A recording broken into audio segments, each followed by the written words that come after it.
Alright, let's get this show on the road.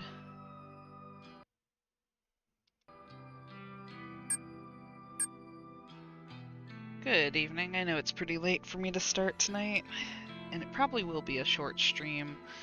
I've got some work-related stuff to do first thing tomorrow. But we still have a few hours to kill, so I figured I'd load up the game and see how far we can get. We are starting at the beginning of Act 2. So let's check our gallery real quick. Looks like we got quite a few images. See, I think here's where we left off the time before last, with us having our meltdown at the mall. We found out that our coworker was being sexually harassed / assaulted by management. Let me actually turn that down a little bit.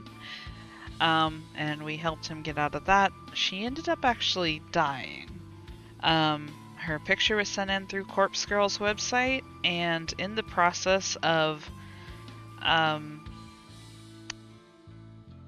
we don't actually kill them, so in the process of, like, telling her, like, hey, put a bunch of money in this locker, because, she responded to our photo text message. So we got a bunch of money from this locker at the train station from her, and then the next task that we gave her in this whole endeavor was to stab the first person coming off the train and then run away. What ended up happening is she stabbed the first person, stabbed a second person, and then seemingly stabbed 2 more people before somebody stabbed her. So it was a big massacre of people. She ended up dying, and so our coworker is fine. Let's see.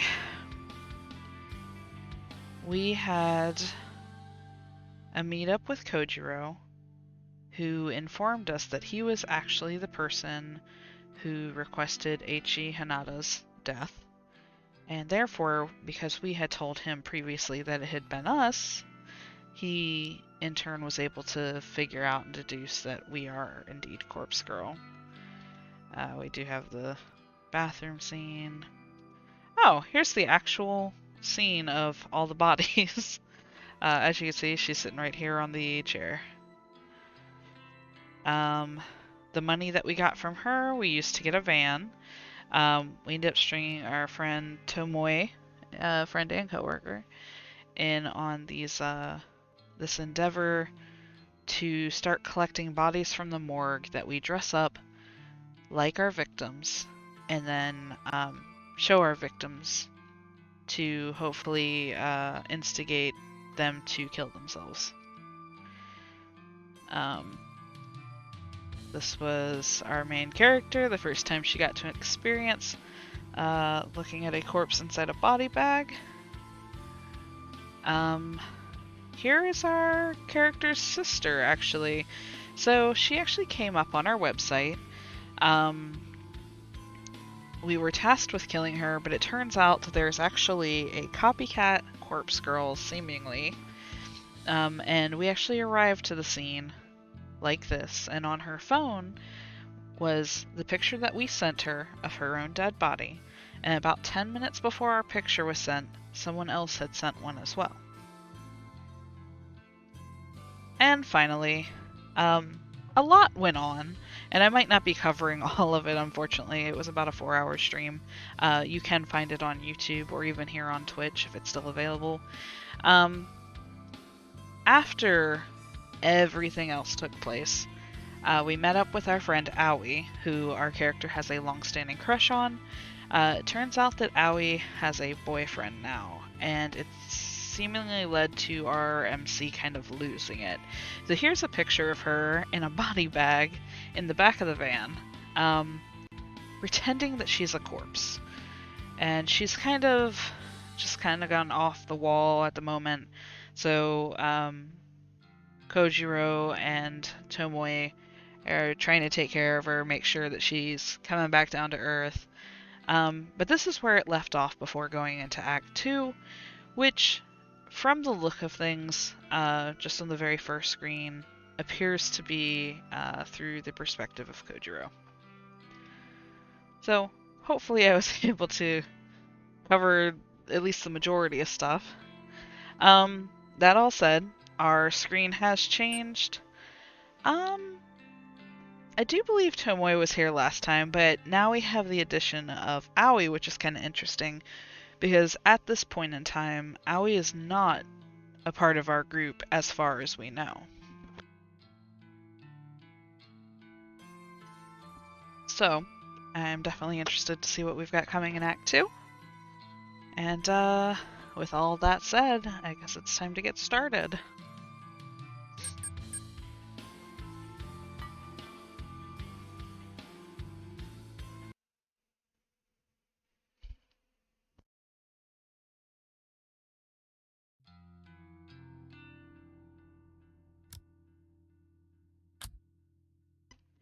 I try to reflect on life every morning. Keeps me grounded, keeps my mind busy.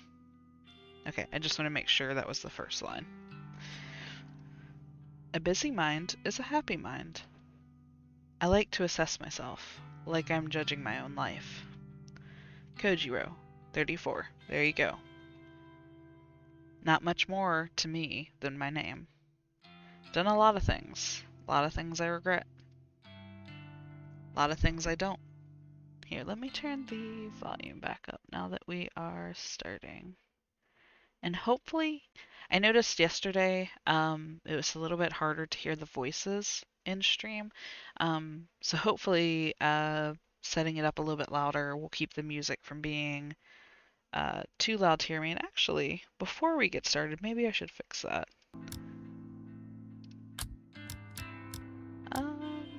Options. Let's get this music way down. Right about here. And honestly, effects can go way down. I don't really like really loud effects. I don't know about you guys. Okay. Hopefully that'll help fix that issue. Hey, welcome aboard! Alright, let's see. A lot of things I don't. I'm happy overall, in a better place than I was a year ago. Stable job, small group of friends, couple of hobbies. Enough to live a satisfying life. I've got ambitions, desires, passions. And fears, who doesn't? I'm clever, at least in my own opinion. I speak a little French, a lot of Japanese, English not so much. Dad always told me girls like multilingual guys. Haven't proven that theory yet. Been a while since I was in a relationship, and she never cared for my second language. There's someone new I'm interested in. She's strange, dark, deep, like me. She doesn't get me though, but I get her. I understand everything about her. Maybe she'll come around, maybe not.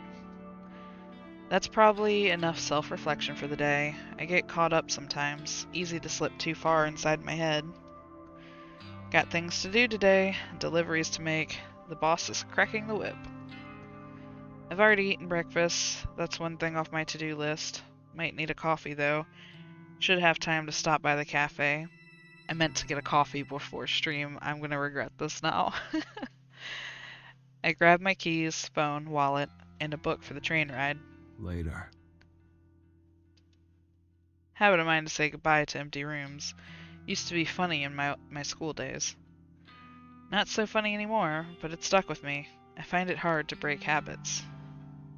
Me too. I started saying bless you to people who cough and otherwise, anything besides a sneeze.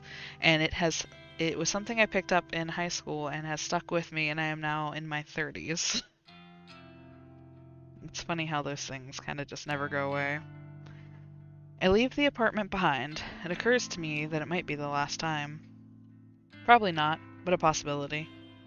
My mind always thinks of such things, always prepared for the worst. Yeah, I know. I'm not...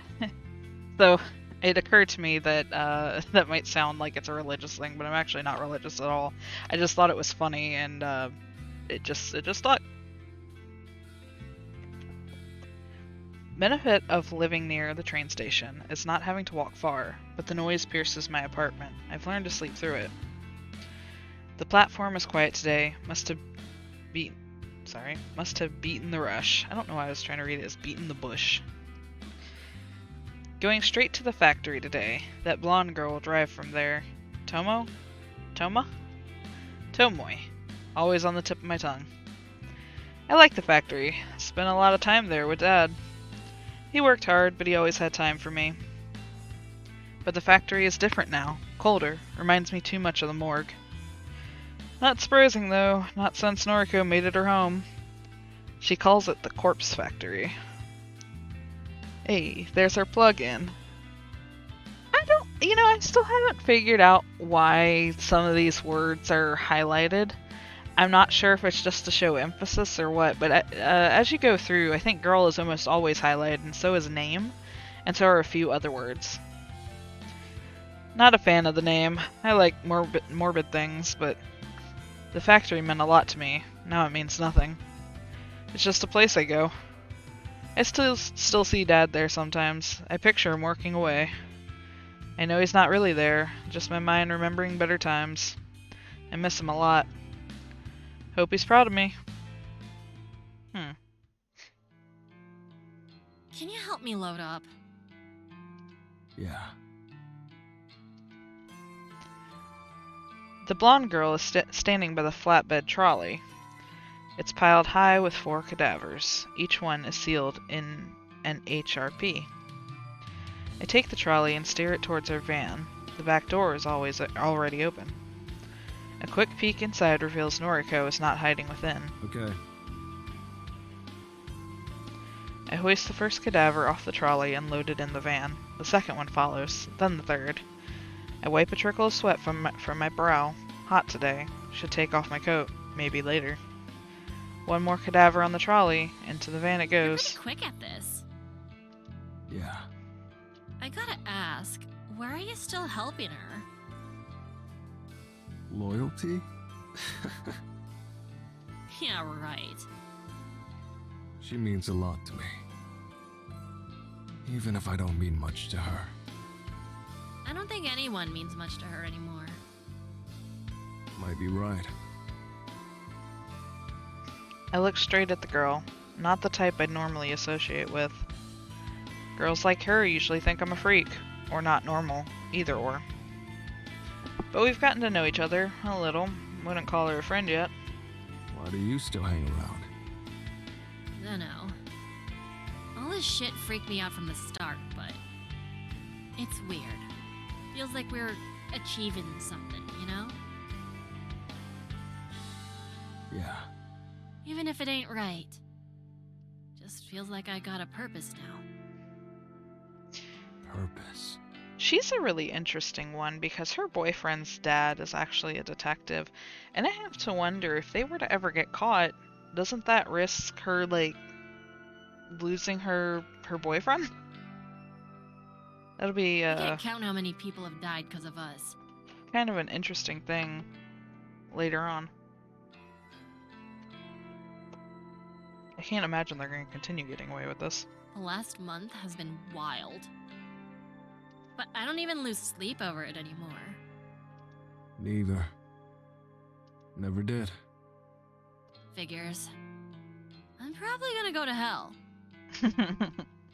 Hell. You know, for all the bad shit I've been doing. Even if I'm not actually killing people, I'm still enabling it. Don't you ever think we're gonna go to hell? Don't believe in the place. I never used to, but just been thinking lately, that's all. But between this and working at the office part-time, I can send some decent cash to my kid brother and sister, you know? Now that Noriko's paying us anyway. You're getting paid? What did they do? So the synopsis for this story is there's a website. You go onto the website, you can request the death of somebody, and Corpse Girl, the one who runs the website, is supposed to kill them. Now they're not actually killing them, they're just doing things that make people want to kill themselves.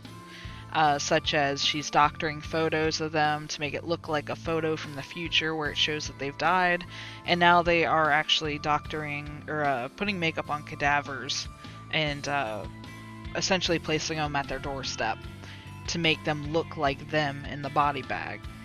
And this has increased their number of suicides since they started doing this. So that's kind of where we're at right now, is you've got these two working with our normal MC.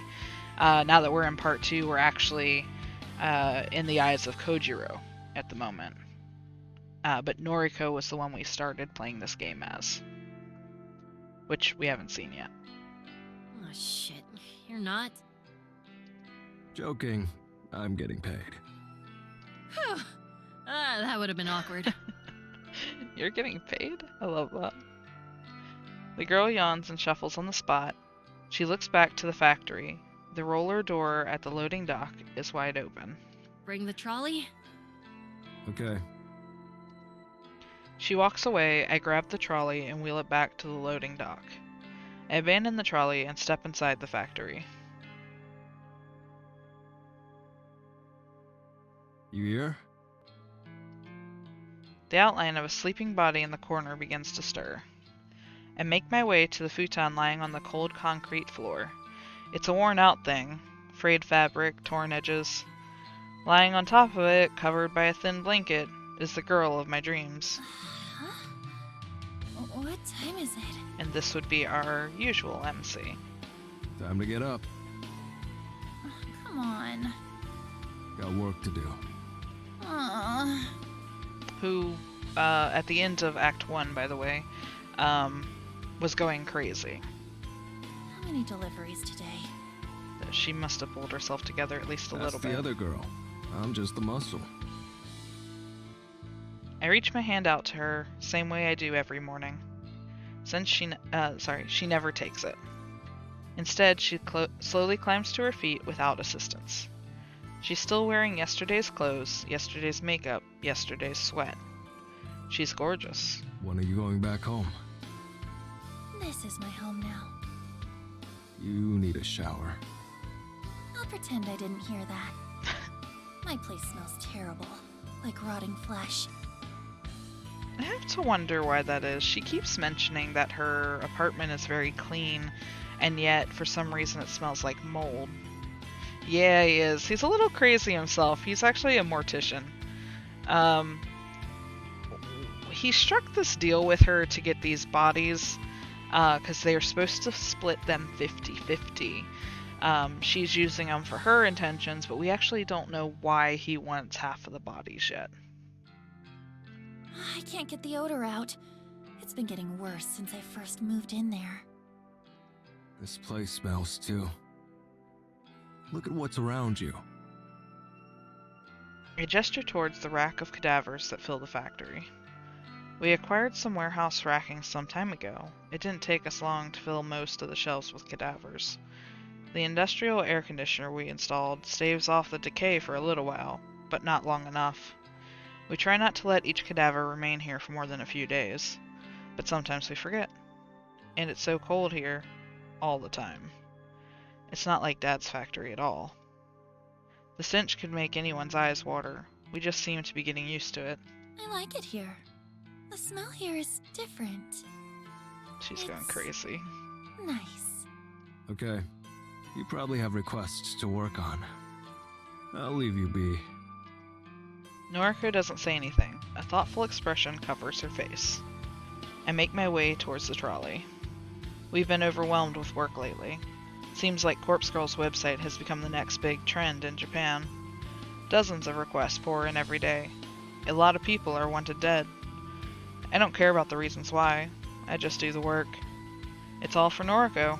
Couldn't care less about Corpse Girl's ambitions or whatever she normally says. I want to prove to her that I'm useful, good, worthy. This is the only way I can think of to earn her love. I told her I was doing it for corpses, wanted to get my hands on some for myself. But it was a lie. All of it. Why would I need her to acquire corpses? I work at the morgue. I've been stealing them for years. Holy shit, dude. Just needed her to believe that she could motivate me, bargain with me, control me. When she achieves her goal, whatever it may be, I'll talk to her, a heart to heart. Maybe I'll even propose. Can't let a girl like her slip away. She's too precious, too beautiful, too brooding and macabre, and scary to say too boring. I need her. It's as simple as that. Since the first time I laid eyes on her, over a year ago, that day she moved into her apartment. Oh my goodness. Okay. I've kept close by ever since. So we're... oh man. We're learning a lot now. I must have her. I will have her. I'll do anything for Noriko. That explains a lot because I always wondered, like, he just met her randomly at the library. I guess at some point he decided to just introduce himself. Who knows how long he's actually been kind of like around.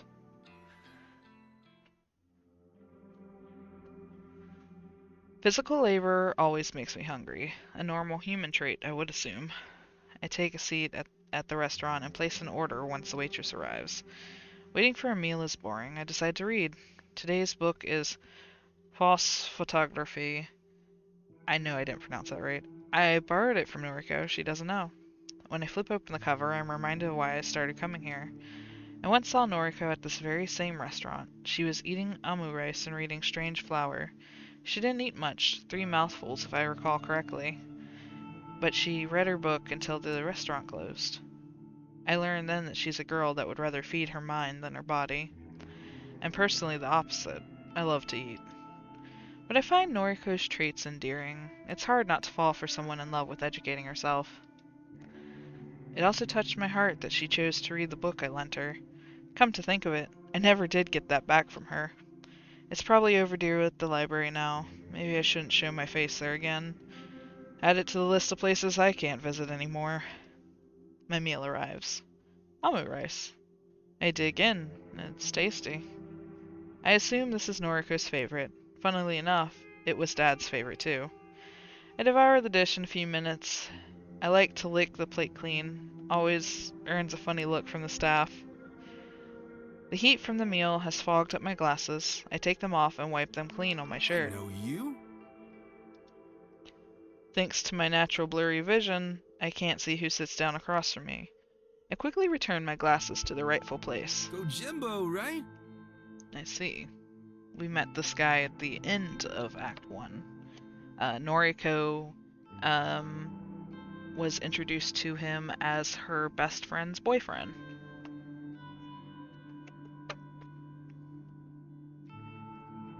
Kojiro. I don't think so. Trust me. You are? Junpei Matsumoto. The rotund stranger offers his hand to me. I don't reciprocate the gesture. Can I help you? Nah, man. Just hanging, you know? Saw you here, wanted to say, what's up? He feels like a tryhard. What's up? I don't know you. I'll be going. Stay a while. Let's talk about Corpse Girl. Uh-oh. The stranger's words prevent me from standing up. I glare at him. What about Corpse Girl? She's killed a lot of people, right? Like a hell of a lot of people. Probably. I don't He know. became very quickly endearing. Come on, man. You're in her crew, yeah? I seen you lifting at the morgue. You run that white piece of shit van, am I right? I don't... Careful now. If I can find you, it can't be that hard for the cops to pinch you. What do you want? Like I said, just wanted to say what's up. The foul man leans across the table. His hot breath reeks more than the factory. I want to know how you guys do it. How do you get up every morning knowing that there's a killer out there even more powerful and successful than Corpse Girl? I know exactly what he's referring to, and I try not to let my face betray me. It's true that Corpse Girl has some rough competition, some tough competition. Around the time Noriko targeted her sister, somebody hacked Corpse Girl's website. Ever since then, a new string of deaths has raged across Tokyo like wildfire. Deaths not caused by Corpse Girl. It started off with the copycat killer stealing Noriko's requests. People that were sentenced to death via Corpse Girl's website were found dead before we could reach them. But that didn't last long. After a while, completely unrelated people were being found dead across the city, people whose deaths had never been requested through the website. Because of that, we stopped worrying about it. Noriko was happy as long as her own victims weren't being poached. She didn't care if someone else was running a similar operation, as long as they kept their hands off her prey. I haven't given it much thought since. And then this guy appears out of nowhere. It's pretty damn obvious that he's involved with the copycat killer. He's seen me around, knows what I've been doing, knows that there are two separate powers out there killing. Doesn't take much to figure him out. What's your method? Excuse me? You kill faster than Corpse Girl. How? Whoa there, buddy. I don't kill anyone. Here, check this shit. Human removal service. We remove unwanted human beings. Take advantage of our free and efficient removal solutions. Fill in the name and address of human being you would like removed. They've just streamlined it. They've streamlined the killing service. The human removal service. Sounds like a trash company or something. The guy shows me his phone. There's a web page on the screen. It looks similar to Corpse Girl's website, but it's not the same. I read the name of the site out loud. Human removal service. Nice, huh? What is this? Just read it. I do as I'm told. There's a paragraph of information below the site's title. We remove unwanted human beings. Take advantage of our free and efficient removal solutions. Fill in the name and address of a human being you would like removed. Following that text is a form to be filled out, just like the one on Corpse Girl's website. I think I get it. This is a copycat's own website. They are running an identical operation, accepting user requests from victims for victims' details, and then somehow carrying out the killings. But how far do the similarities extend? Are they creating corpse photos to send to victims? Are they forcing victims to kill themselves or carrying out premeditated murder? Are they delivering corpses to victims? You involved with this? Nah, just a fan. Used to be a Corpse Girl fanboy. That shit was wild. Then I discovered this site. It's so much cooler. More profesh, you know? The guy leans in once more. I even used this site once. What happened? The guy I wanted to die, he disappeared off the face of the planet within 24 hours. Yeah, they make it free. Yeah. Can you believe it? And they're offering the service for free. There you go. Hmm. Corpse Girl's also offering it for free, by the way. There's no doubt about it. This guy is involved with the copycat and this website. He's here to taunt me, pressure me. He knows who I am. But what's his endgame? Can I try the site? Sure, man. Type the web address into your phone. I retrieve my phone from my pocket and enter the site's address. It loads quickly, the human removal service. I bookmark the site and scroll down to fill in the name Is it field. Matsumoto? What? Yes. I type in Junpei Matsumoto. The next field requests an Where do address. you live? Hey, wait just a second. What the F are you doing? Address, please.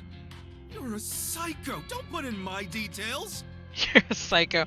I'm a big fan of these killing websites, but you're a psycho if you put my name into it. Okay. Why are you worried? Not like the killer will target an accomplice. Of course not, but still. Such a dick move. Got him. I stand up and pocket my phone. Later, Junpei. Freaking weirdo. His face has contorted into a foul grimace, like he just swallowed something sour. I leave the restaurant. This is getting so good. Junpei Matsumoto essentially confessed that he's involved with the human removal service. He agreed that he wouldn't be targeted if I entered his name on the website. He admitted to being an accomplice. Don't know if he figured out what I figured out. Don't care. I need to tell Noriko. As much as I feel like Kojiro has been stalking Noriko, it's kind of surprising he didn't find out about the site on his own. She's asleep in the corner as usual. Her laptop is beside her. The power cable is plugged into a portable generator. She's still in the same clothes, still wearing the same old makeup. I wouldn't change a thing about her. How I wish I could lay next to her. Wake up.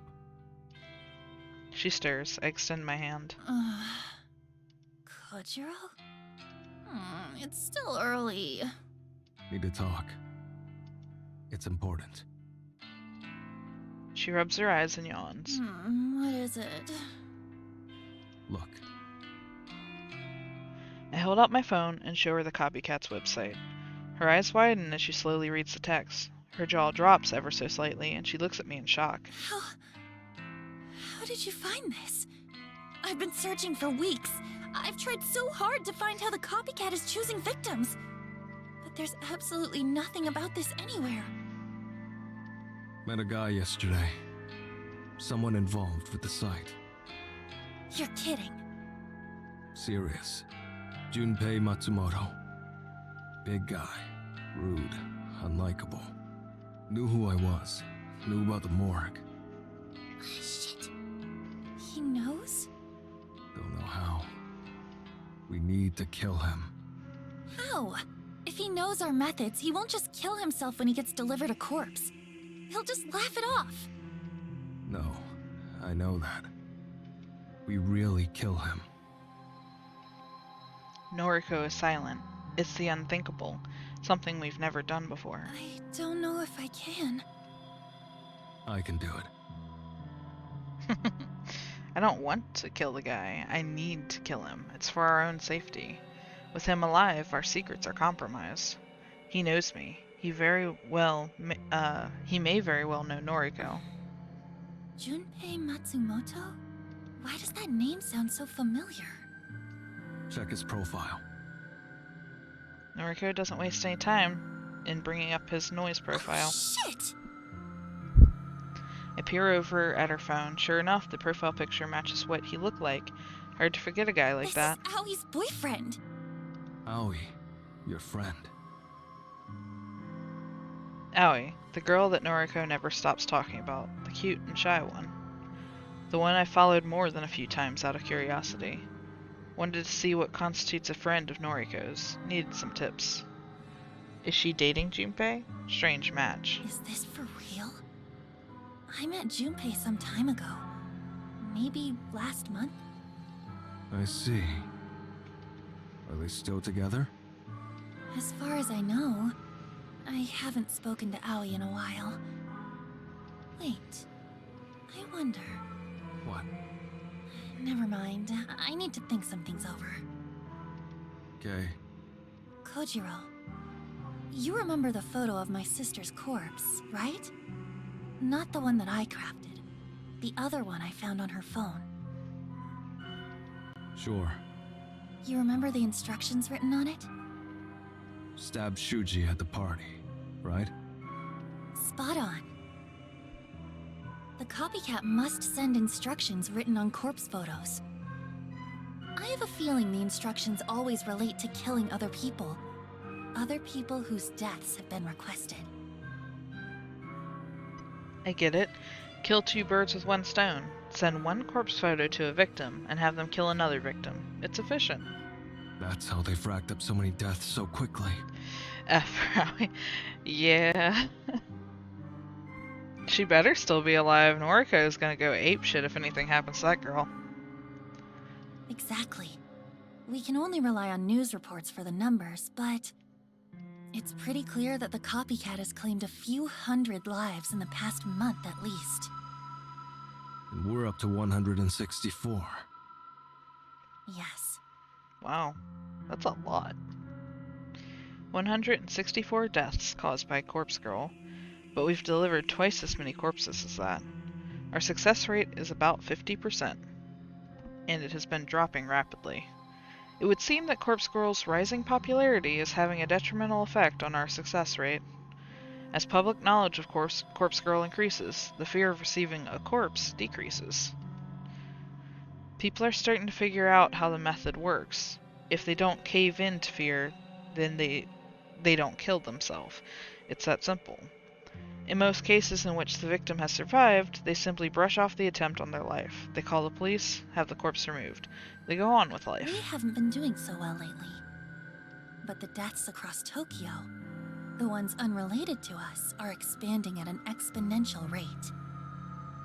Seems that way. Then our rival has a more foolproof method of killing. Is it as simple as adding instructions to a corpse photo?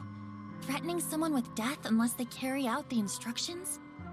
And then, if Victim A receives a corpse photo, follows the instructions, and kills Victim B, how does Victim A also end up dead? Surely it's not suicide at that point. Why follow the instructions to spare your life and then kill yourself anyway? It doesn't add up. How are they killing so many people so quickly? Don't know. It's true, I have no idea. I pride myself on always being in the know, but this is beyond even me. However, I do know how to find out. Maybe I'll pay Junpei a visit. See what information I can extract. I don't like it, but it may be our only chance. Get as much information as you can from him. Then, dispose of him. Her words cause a flare of adrenaline inside me. I won't let her down. She has given me a task, an important task. I'll show her what I can do. On it. Good luck, Kojiro. And be careful. Of course. Later.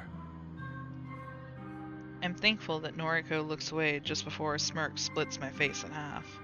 I take my leave.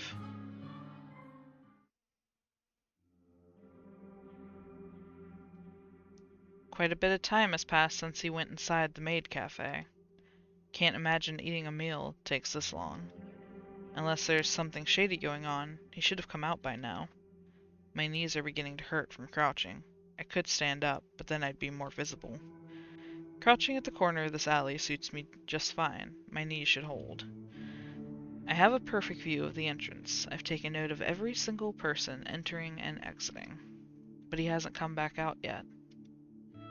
His noise post from earlier was right on the money. He said he would visit the maid cafe, and sure enough, I watched him enter. Could be he knows I'm tailing him. Whole thing could be a ruse. He might have an escape route. But I already scoped out the alley behind the cafe. There's no other exit, front only. Could he have climbed out a window? Doubt it. Big guy, not very fit. Even if he attempted such a feat, I surely would have overheard the struggle. I'll keep watch here. Can't be that much longer. According to Noise, he comes here often. His favorite place. Likely where he met Aoi. She still works here, according to Noriko. She still works here even a month after she told us that it was her last day. What does Aoi see in him? What does Noriko see in Aoi, for that matter? The girl is boring. Cute, sure, but no outward personality. I don't know, maybe I'm missing something. Hard to tell when you only watch from afar. There he is. I'll have to follow him. Can't confront him here. Looks like he's heading towards the station. Easy. Here goes.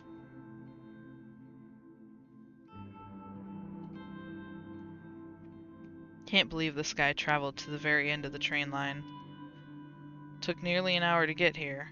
If his home is all the way out here, why does he travel so far just to visit a maid cafe? He wandered into this underground parking lot, so I'm guessing his apartment building is above this little tomb. No one else around. Hey, is someone there? Guess I'm not as stealthy as I thought. Huh? Kojimbo? Junpei Matsumoto. The fuck? You follow me home, dude? That's right. Have some questions. Not cool, man.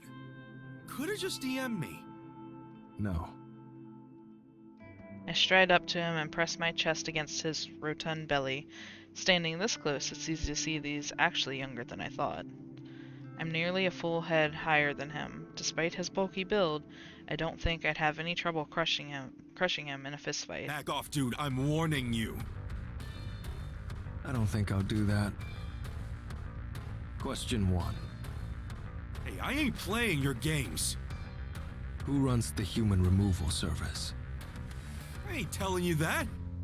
Question 2. How are the victims of the website killed? Calling it now, it's probably Aoi. I don't know why or how, but it would be such a twist. Fuck you, man. Question 3. Shut up! What is your role? I've listed the questions in order of importance. Yeah, it does seem like she might be involved somewhere.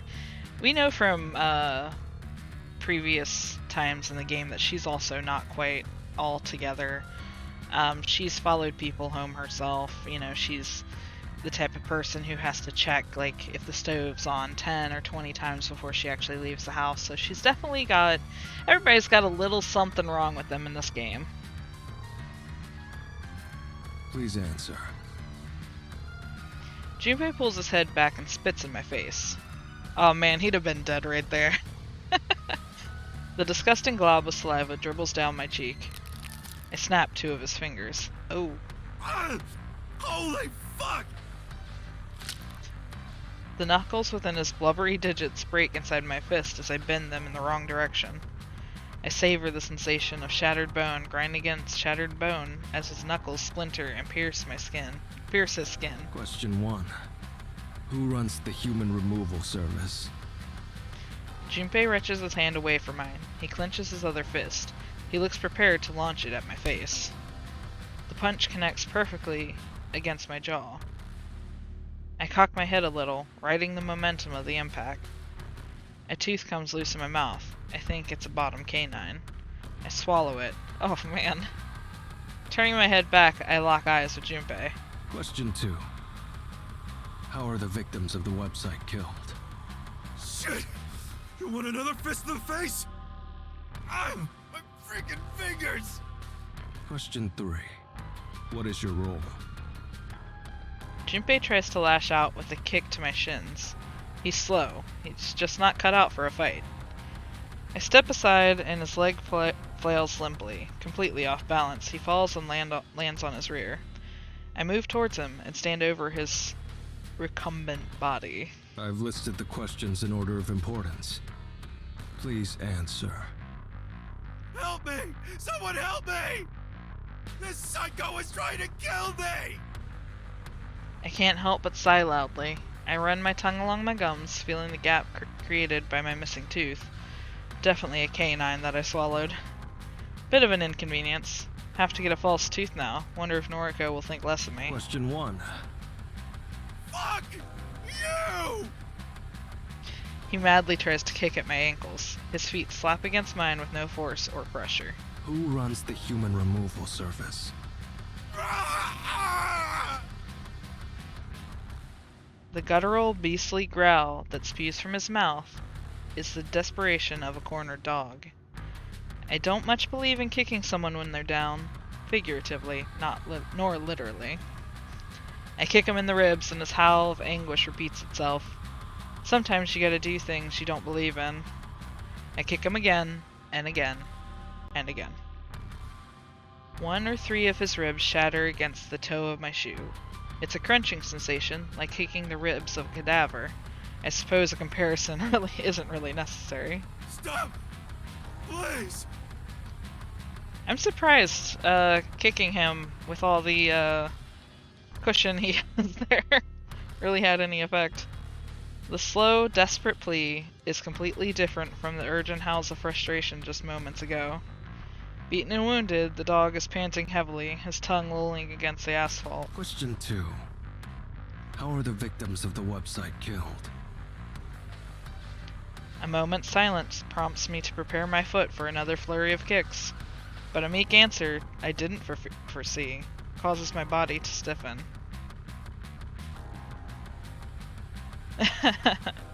Welcome back. Our Herald. He carries out all the killings personally. Our Herald. I frown, and the motion causes a sharp pain to shoot through my bleeding gums. Your Herald? The dog spits blood down his shirt and groans. He's a visionary, a prophet, and he's immortal. X'd it out. He's more powerful than Corpse Girl ever was. Every person targeted by the Human Removal Service is removed by the Herald's hand. This wasn't the explanation I was expecting. I thought the operation was similar to Corpse Girl's.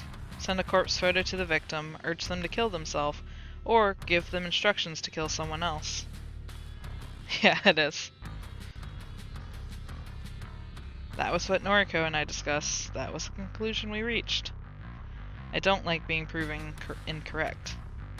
I bring my foot into Junpei's ribs one more time and he hardly flinches. He simply exhales and absorbs the force. Question 3. What is your role? I think the dog is unconscious. I tilt my neck from side to side to hear a comforting crack and pop that relieves the tension in my muscles. I crouch down and press my fingers to his wrists. The pulse is strong, and his breathing is regular. He won't die, not unless I take action now. I told Noriko I'd kill him. I told her I'd take care of her problem. Junpei? Oh no! A girl's voice, soft and not unpleasant, but worried, terrified. I stand once more to see the concerned face before me. What did you do to Junpei? Aoi Sato. Noriko's friend. Best friend. And the girlfriend of Junpei Matsumoto. Sauce. I need to leave. Aoi doesn't know my identity. She doesn't know I'm involved with Noriko. If I escape now, Aoi would never link this assault to Noriko. Well, that's option 1. Option 2. Get out of here, you psycho! No, I can't think about option 2. If Aoi got hurt, Noriko would never forgive me. I can return to finish Junpei another day. I know where he lives now, after all. Later. I turn on my heel and leave the sobbing girl to tend to her wounded dog. Damn. Yeah, he is. August 1, Saturday morning. When I was with Shizuko, I became really fascinated with brewing coffee. Okay, that's a new name. That's why I couldn't figure out what it said. She brought me a handheld bean grinder and a French press for my birthday. To thank her, I made frequent trips to the market to buy fresh roasted beans. I would lose track of the hours I spent carefully grinding the beans and aiming to brew the perfect cup. But Shizuko never enjoyed coffee, never had a taste for it. I didn't give up. I kept refining my technique, kept experimenting with different beans and roasts in an attempt to craft something she would find palatable. She died and I threw the French press in the trash. I just visit the cafe now for my morning coffee. I donated the handheld grinder to this cafe. More specifically, I gave it to the cute waitress here. Maybe it was callous of me to discard the gift that Shizuko gave me. It would have torn me apart to throw away something that symbolized what we had together. But 3 years isn't so important in the grand scheme of a lifetime. Made Aoi seem Shizuko. Besides, I have someone else now. Well, I don't have her, but I want her. Noriko reminds me of Shizuko in some ways. In other ways, they couldn't be more opposite. When the takeout coffee I ordered is ready, I leave my money on the counter and grab the paper cup. A quick sip of piping hot brew fills me with renewed life. The liquid scalds the area where my tooth used to be. Not much for it. I'll go to the dentist some other time. Coffee in hand, I leave the cafe and make my way to the next destination.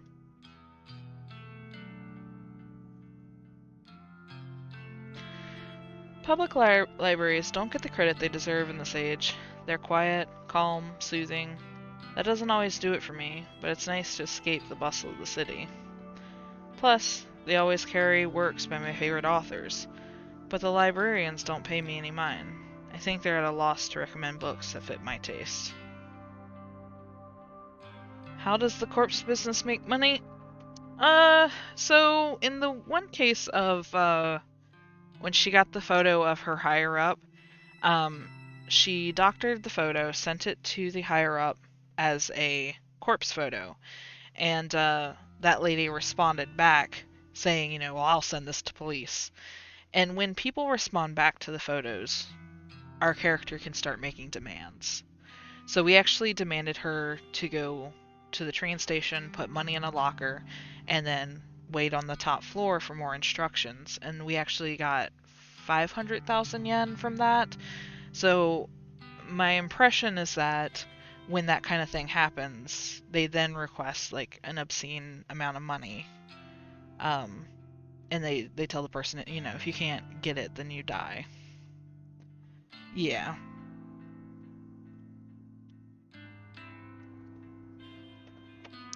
I think that might be the only way I've seen them actually get money for this.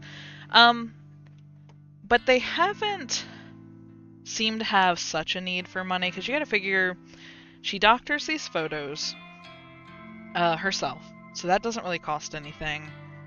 She has a job, so that was the other thing. She does use her day job as the means to pay them, as well as probably the money they get from people that they blackmail. They do have their van. I suppose that would cost gas. Just little things. Like it's not like a hugely expensive system that they've got set up here. I think they're at a loss to recommend books that fit my taste. I don't feel judged here. Nobody looks at me and wonders if I'm a creep. Nobody cares about my unshaven face or wrinkled clothes. Nobody looks at me and asks if I miss Shizuko. I wish someone would ask. Just once. It would be nice to know someone cares, even if I don't. But no one knew Shizuko. No one knows she was in my life, and no one knows she's gone. I haven't even told Noriko about her. I think she has enough on her mind right now. I'll tell her when the time is right. After wandering around the library aisles aimlessly, I pick a tome from the shelf at random and find a couch to sit on. Comfortable at last, I sip my coffee and thumb through the book I've acquired. Suitcases are expensive. It would seem I've selected an autobiography about a famed painter I've never heard of. It will do for now. I'll read anything. I skim through the preface, then the first chapter. My fingers pick up speed as I thumb through the pages, never absorbing more than the first line of any particular page. Boring drivel. I can't read this. I toss the book aside and rest a closed fist underneath my chin. I'm not normally this restless. Usually I'm focused and driven. But it's my birthday, and Shizuko isn't here to give me a gift.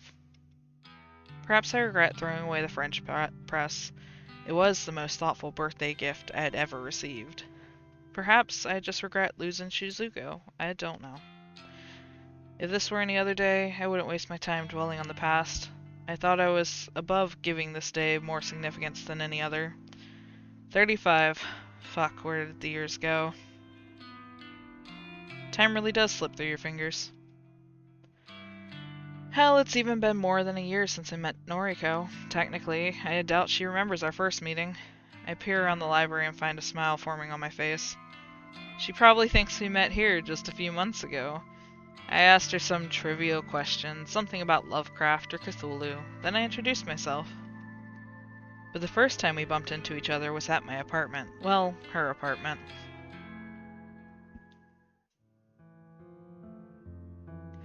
Interesting. It was a fully furnished apartment. Didn't have to take much with me when I left. I bet it looks much the same today as it did back then.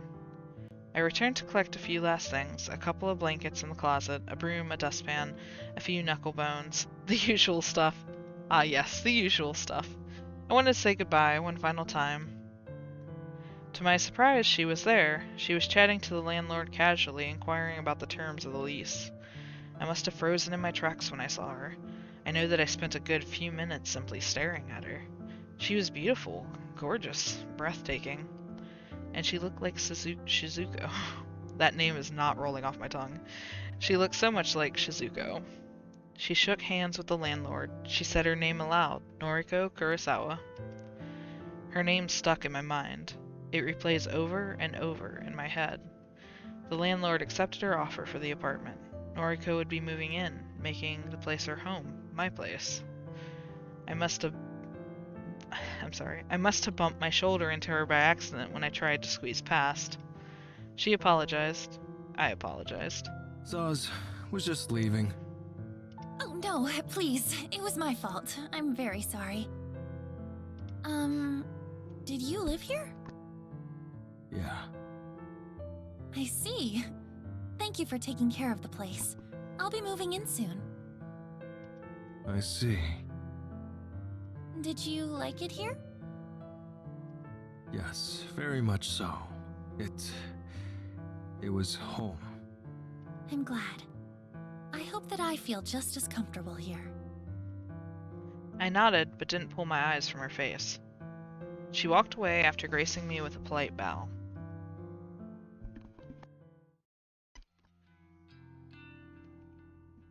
The Noriko from back then was healthier than the girl I know now. She's become little more than a skeleton, skin and bones, but her keen mind hasn't dulled. And she's still gorgeous, takes my breath away, just like Shizuko once did. But she refuses to leave the factory. She refuses to return to her apartment. Occasionally, Tomoe will go and fetch the things she needs. Clothes, tiny portions of food, coffee mostly. At some point, I got delegated to selecting the most suitable cadavers for the morgue. Also, Noriko doesn't have to visit the morgue herself. She gives me a bunch of photos, and it's on me to pick and choose cadavers that best match them. Not my favorite work, it's tedious. I don't have the eye for detail that she does. But I do it again. Ouch. If she's staying at the factory, I wonder if she's even going to work right now. My phone begins vibrating violently in my back pocket. I didn't realize I was sitting on it. Yo, Where the hell are you? library. Don't you have deliveries to make today? I'm just taking the morning off. You didn't ask me about that. I told Tomoe. Well, she didn't mention anything about it to me. Zaz, I'll see you in a few hours anyway. I just wanted to chill this morning. My birthday. It's your birthday? Yeah, people have those. Yeah. I didn't know. Happy birthday. Thanks. Okay. I'll see you this afternoon. Bye. Later. This man is carting bodies for her back and forth, and she don't even know his birthday. Shake my head. In my defense, I haven't taken a day off from Corpse Girl's work for weeks. Didn't think taking this morning off would be too much to ask. Apparently it rubbed her the wrong way.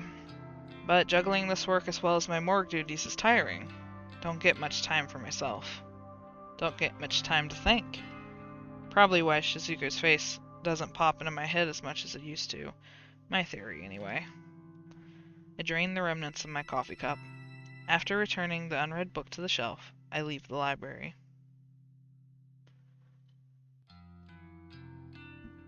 I'm home. I close the front door behind me. My place is always dark, the tiniest sliver of sunlight filters in from a gap between the closed curtains. I like it this way. I spend countless nights underneath the unholy lights of the morgue. That fluorescent glow messes with my eyes. So I keep my apartment dark. It's comforting. The place is small, smaller than my last apartment at any rate, Noriko's apartment. A tiny living space, one bedroom, a kitchenette. The bathroom is pitiful, a half-sized tub with a shower head above it, a toilet, no sink. I need to use the kitchen sink after finishing my business. But it's home. Moving here after deciding to leave my old place was a change I needed after Shizuku died. I apologize for pronouncing her name like 100 different ways. I threw away so much of my life from back then. I'm almost a completely different person now. Almost. I've kept my habits, mannerisms, the part of me people find weird or off-putting. I can't help it. That's just how I am. All those quirky attributes that Shizuko couldn't stand, they're still with me. She's gone and I'm still here. Come on. I shake my head at the sound of my own voice. What a birthday, what a pointless day. Dwelling on the past doesn't suit me. I moved on from Shizuko a long time ago. I'm only stuck on her today because of my birthday, because this day reminds me of that damn French press that she bought for me. But it's gone now, and she's gone now. All that remains is me. We're working to find that out. This, as far as I know, is the first time I've heard that name. Assuming it doesn't correlate back to a corpse girl victim, which I don't believe so, because she had to have died before he met Noriko. So my impression is we don't know who Shizuko is, other than his previous girlfriend. That's the way it's always been. Probably the way it always will be. Enough. Time for work. I don't feel like staying in and relaxing. I shuffle towards the tall, narrow cabinet in the far corner of my living space. I hoist the door open and look at my clean white coat. It's not stained or dusty like the one I keep on display near the window. It's my good coat, the one I reserve for special days, like my birthday. The white coat is resting comfortably on a white mannequin inside the white cabinet. I hate the color white. It serves no purpose. Despite its useless color, the mannequin holding the coat does serve a purpose. It carries my treasured possessions. Perhaps mannequin isn't the most fitting word for it, but it will do. As I grab my coat, the sleeve catches on the mannequin's fingers.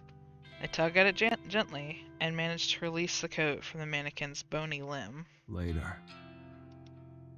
Habit of mine to say goodbye to empty rooms. Used to be funny when rooms were truly empty. Not so funny anymore. Not when that face stares back at me from within the cabinet. Nothing to do about it. Who's in the cabinet? Happy birthday! Thanks. I don't have a gift for you. I'm sorry. All good. Noriko runs her hand along her opposite arm shyly, not like her to act so awkward and embarrassed. I just didn't know. That's all. I know.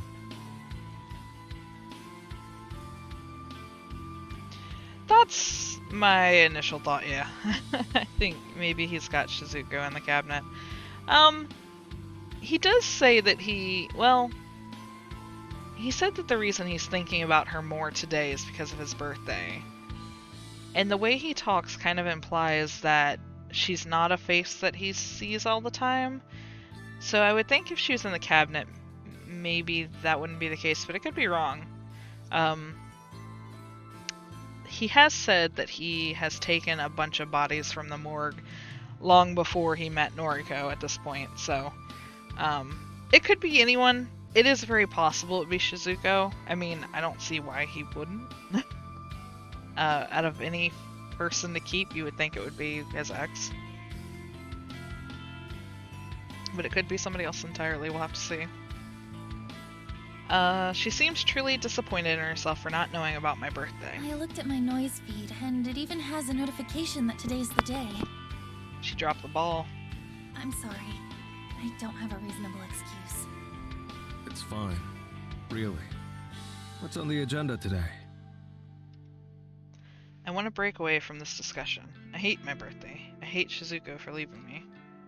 Noriko sweeps a stray strand of hair behind her ear and contemplates the question. 12 deliveries. Tomoe has already prepped the bodies. She's waiting in the van. I've sent the photos to the victims. Damn, Tomoe getting it. Only 12 today? We're not getting many new requests. All of today's deliveries are just part of our backlog. There aren't many corpses left here, actually. We've managed to work our way through most of them. Have to visit the morgue again soon. I see. Things seem to be slowing down. The copycat is stealing our business. I just know it. Maybe. Oh, that reminds me. Whatever happened to Allie's boyfriend? What do you mean? I can't believe I forgot about it. You were going to kill him. Oh, yeah. Somehow, I had forgotten about that too, caught up in my own head today. Junpei Matsumoto. Is he dead? Unlikely. Noriko's pout prompts me to Heard him explain. good, but Aoi arrived before I could go further. Shit. Did she see you? Yeah. She doesn't know me, though. I suppose. Wait. You didn't hurt Aoi, did you? The tone of panic in her gasping voice is impossible to Of disregard. course not. Aoi's innocent, you know? She can't get caught up in all this. I know. I never hurt a friend of Noriko's. Unless they hurt me first, self-defense or something.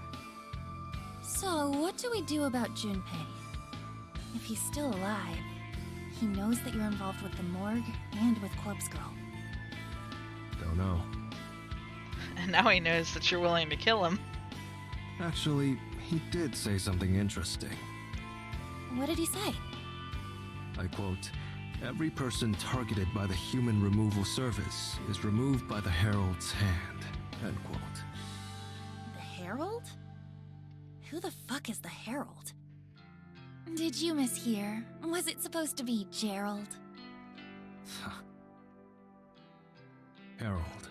Apparently some prophet. A visionary. Junpei says he's immortal. Immortal? You're not serious. Every killing is carried out by him personally. What the hell? How is that even possible? How can someone kill so many people without getting caught? I shrug. My tongue subconsciously licks the gap where my tooth once was. Guess he's good. Ugh, what a pain in the ass. Anyway, I'll take care of those deliveries. Thanks. I'm going to try and dig up something. Dig up? Not literally. Information. Online. Had me excited there for a moment. Don't worry. You'll be the first person I tell if I decide to go digging up bodies. Thanks. I throw Noriko a lazy wave and take my leave. You finally good to go? Yeah. Good. I want to get this over with. Okay. Oh, happy birthday, by the way. Yikes, Tomoe knew. Thanks. It's funny to think that Tomoe knows about my birthday. I assume she read about it on Noise, since we're now friends. Get any prezzies? Not one. Lame. What do you like? I'll buy you something. Really? You'd do that for me? Of course. You may be a creep, but birthdays are the best. Everyone deserves a present. She's right, you know. I think she's being nice, not a fan of being called a creep. Well, I'd like a French press. Oh man. Would I? What's that? A coffee press. Oh, I know those. Yeah, sure. I'll order you one. Cool? Cool. Thanks. Yeah, she is. She's weirdly nice for being a bitch. We started off like as enemies. It's really kind of odd how she ended up in this situation. Sure. Happy birthday, Kojiro. Surprisingly, she steps forward to give me a short hug. It feels nice. Contact. She's warm, not like Noriko, or the way I imagine Noriko to be. Her hair smells wonderful, like coconut. I'm not sniffing it on purpose. I'm not trying to play up my reputation as a creep, but it's impossible not to smell it when we're this close. Her fingers tap against my back a few times, and then she releases the hug. A smile as warm as her touch spreads across her face. Come on, let's get going. Yeah. Tomoe opens the van driver's side door and scoots inside. As the door shuts behind her, I can't help but entertain the thought of what she would be like to have as a girlfriend, a partner, a lover. She's nicer than I originally thought, heart's in the right place. But she's not Noriko. I shake the fleeting thoughts from my mind and urge myself to get on with things. Delivery time!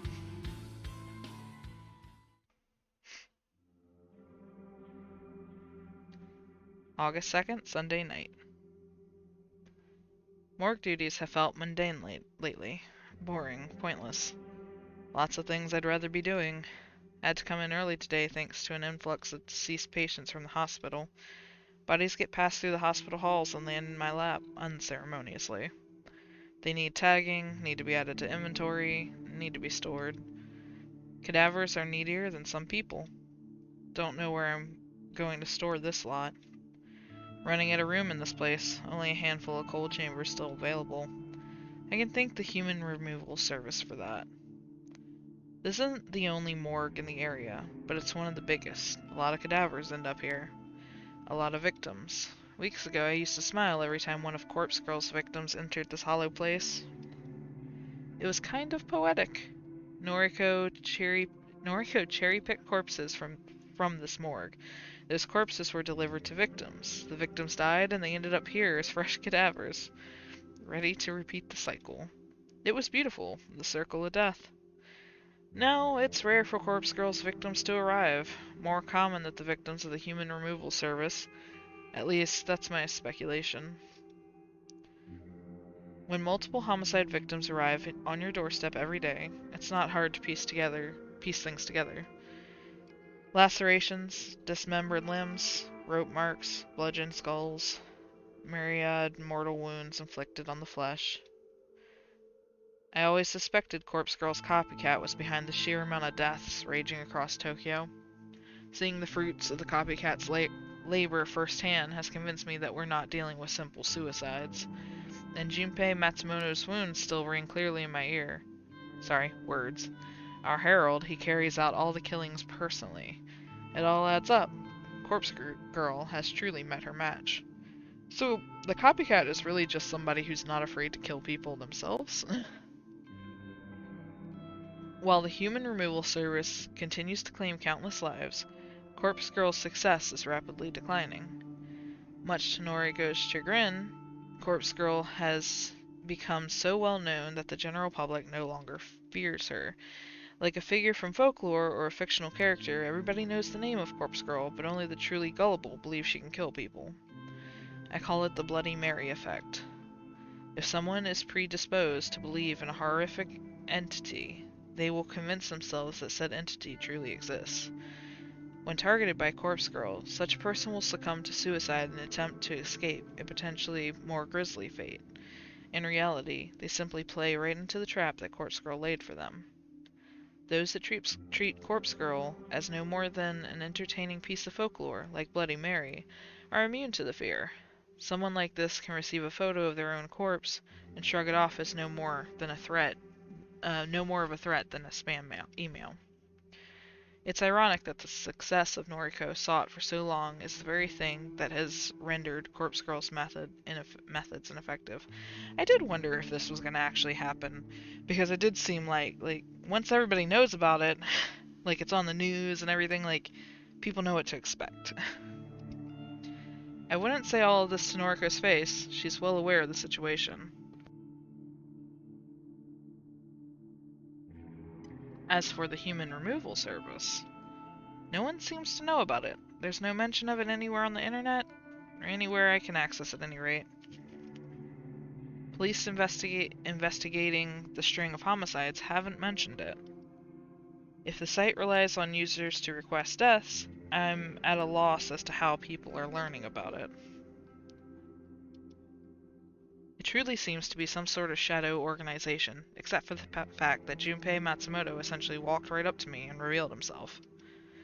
I don't know his motives for doing so, and I don't know how he found out I'm involved with Corpse Girl's work. I really should take care of him.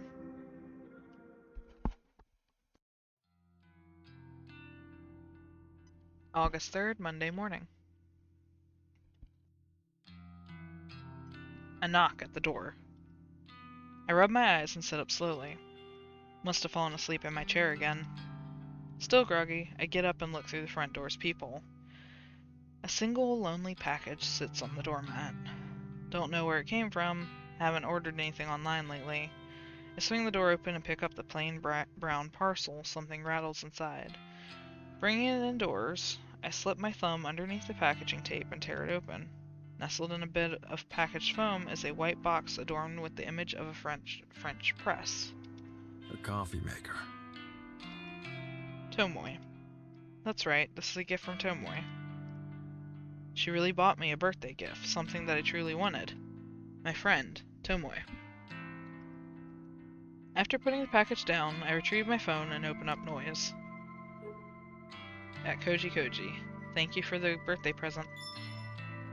At Tomoe. You got it already?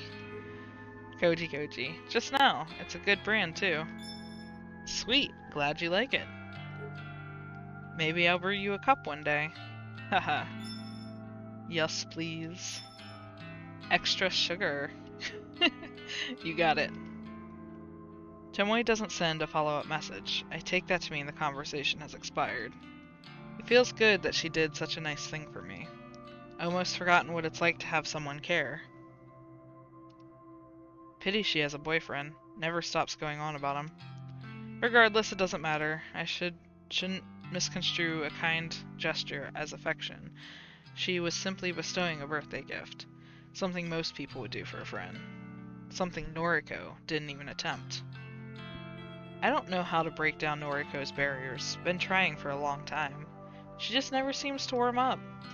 Maybe chasing her is a lost cause. But I'm tired of being lonely. I am so tired. Noriko, Tomoe, I don't care. If either of them would accept me, I would give them everything I am. I just don't want to be alone anymore. Our poor boy.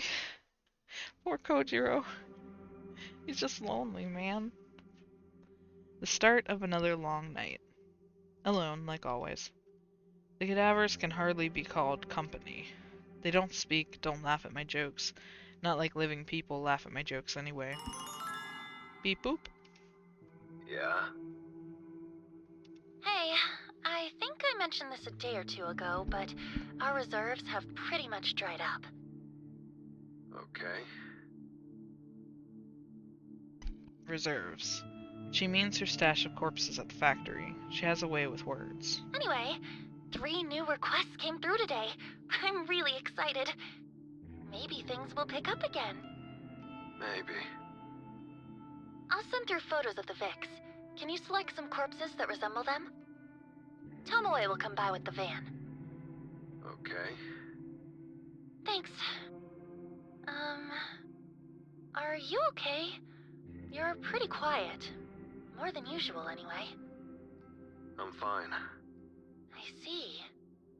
Well, thanks. I'm sending the photos now. Message me when you're done. I'll send Tomoe over. Yeah. I end the call and return my phone to my pocket. It vibrates 3 times in quick succession as Noriko's photos automatically download. 3 requests, not much, but enough to lift her spirits.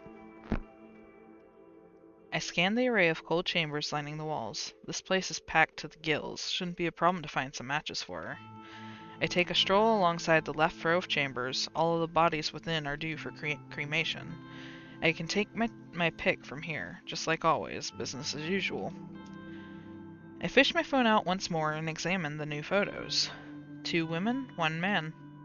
Middle-aged, young adult. Normal, everyday people. Corpse girl will wrap her fingers around their throats and try to kill them. Will they shrug off the attempt on their lives? Time will tell. I'll do my best to help Noriko end their lives. I wander towards the computer at the end of the room and log into the inventory system. Time to find some suitable bodies.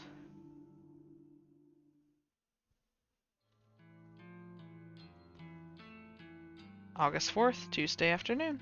The corpses you picked out are good. 2 of them, anyway. What's wrong with the third? He looks a bit too old. Older than the victim, at any rate. I see. Sorry. It's not a problem. I think it'll still be convincing. Are we delivering them today? No, I received even more requests overnight. I need you to go select more cadavers. Sheesh. Again? Sorry. Aren't you happy that we're busy again? Couldn't care less. I'm only doing this for you. It's the truth, even if she doesn't want to hear it. I heard that Tomoe got you a birthday gift. Way to change the subject.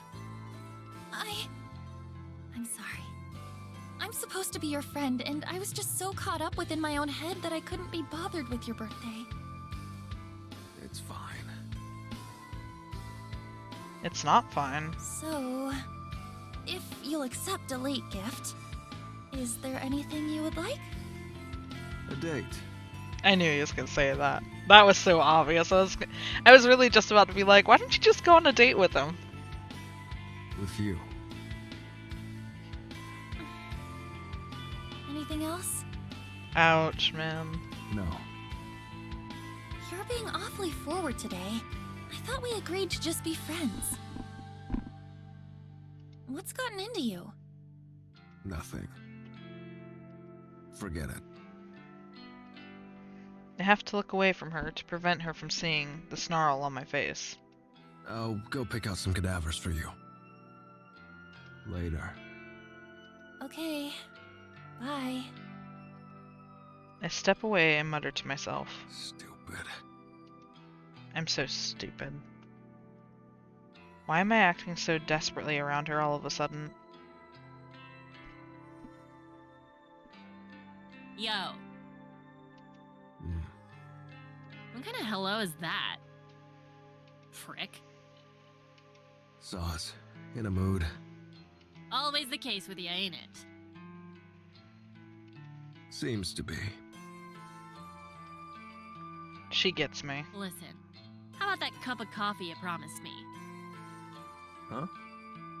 You know, come on, don't make me say it. You said you'd brew me some coffee with that French press thing. And, well, I could really use a cup, you know. Oh, yeah. I remember. Saws. Noriko has sent me to the morgue. Why? She'd kill you? No. Takes me a second to get that she's joking. Oh. Tomoe smiles warmly and waves her fingers in the air. Waves her finger in the air. I'm gonna go ahead and guess that it ain't every day a pretty girl offers to have coffee with you. So are we doing this or what? I can't fathom a reason for Tomoe's recent shift in attitude towards me. When we first started working together, she could hardly tolerate being in the same room as me. And now she wants me to brew coffee for her? Why? Does she want something from me? Is she in love with me? No, she's not. Definitely not. No one loves me. Even so, I don't want to be alone. How can I refuse her offer? Okay. I can put off the morgue until later. You finally came to your senses, huh? Well, come on then. Let's go to your place. I'll drive. My place.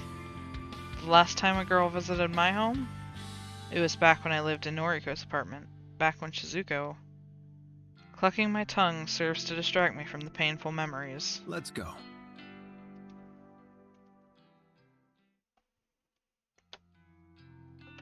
This is your place, huh?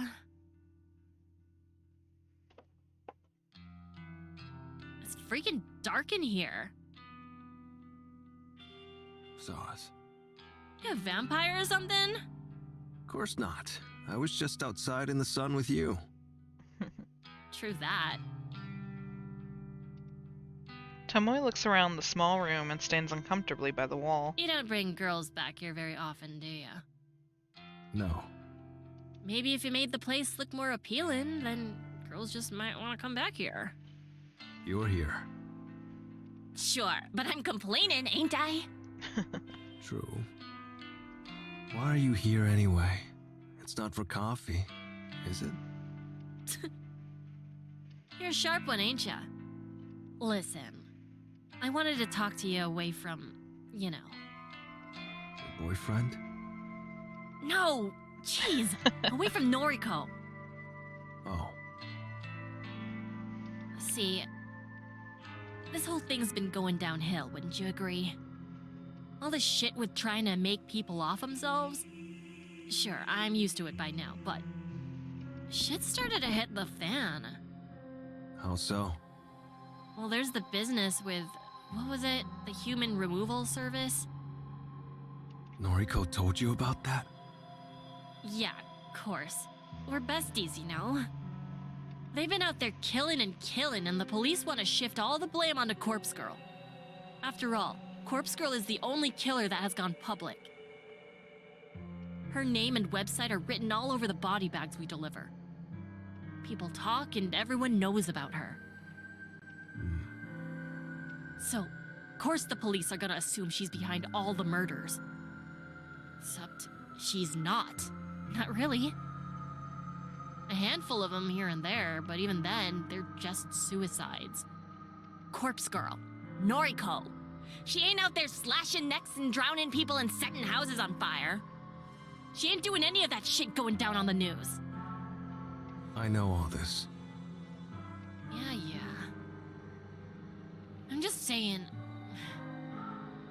If things keep up at this rate, the cops are gonna find her, Noriko. And she's gonna get locked up for life. No, she's getting the death penalty, I'm pretty sure. I ain't gonna lie, she deserves it. The stuff she's doing is messed up. Thing is, me and you, we're accomplished. Accomplices? Yeah, that. We're in neck deep. If Noriko gets put on ice, we get taken along with her. I see. You're worried about going to prison. Of course I am. I got people to take care of. What would Shinya do if I got locked up? What would he think of me? Not to mention my little brother and sister. Tomoe's crestfallen countenance makes the room feel darker than it truly is. Her watery eyes break away from mine, and she tries hard to restrain herself from sobbing. I can't. I don't think I can do this anymore. There she goes. I was wondering when that was No gonna matter happen. how much she pays me, I just can't keep risking it. I understand. This is difficult for her. She's torn between loyalty to a friend and her own freedom. I think your course of action is clear. It is? Yes. You need to step away from the game. It won't do us any good if you're not totally invested. You can make a fatal mistake that has consequences for all of us. If you're not committed, not focused, it's best that you part ways with Noriko. You know, you really are more understanding than you look. I thought you were a total social outcast with no feelings or empathy. Thanks. Let me finish. I was wrong. You're all right, Kojiro. I'll take your advice. I'll talk to Noriko and tell her I ain't cut out for this anymore. It's for the best. I guess we won't hang out anymore. Do we ever hang out?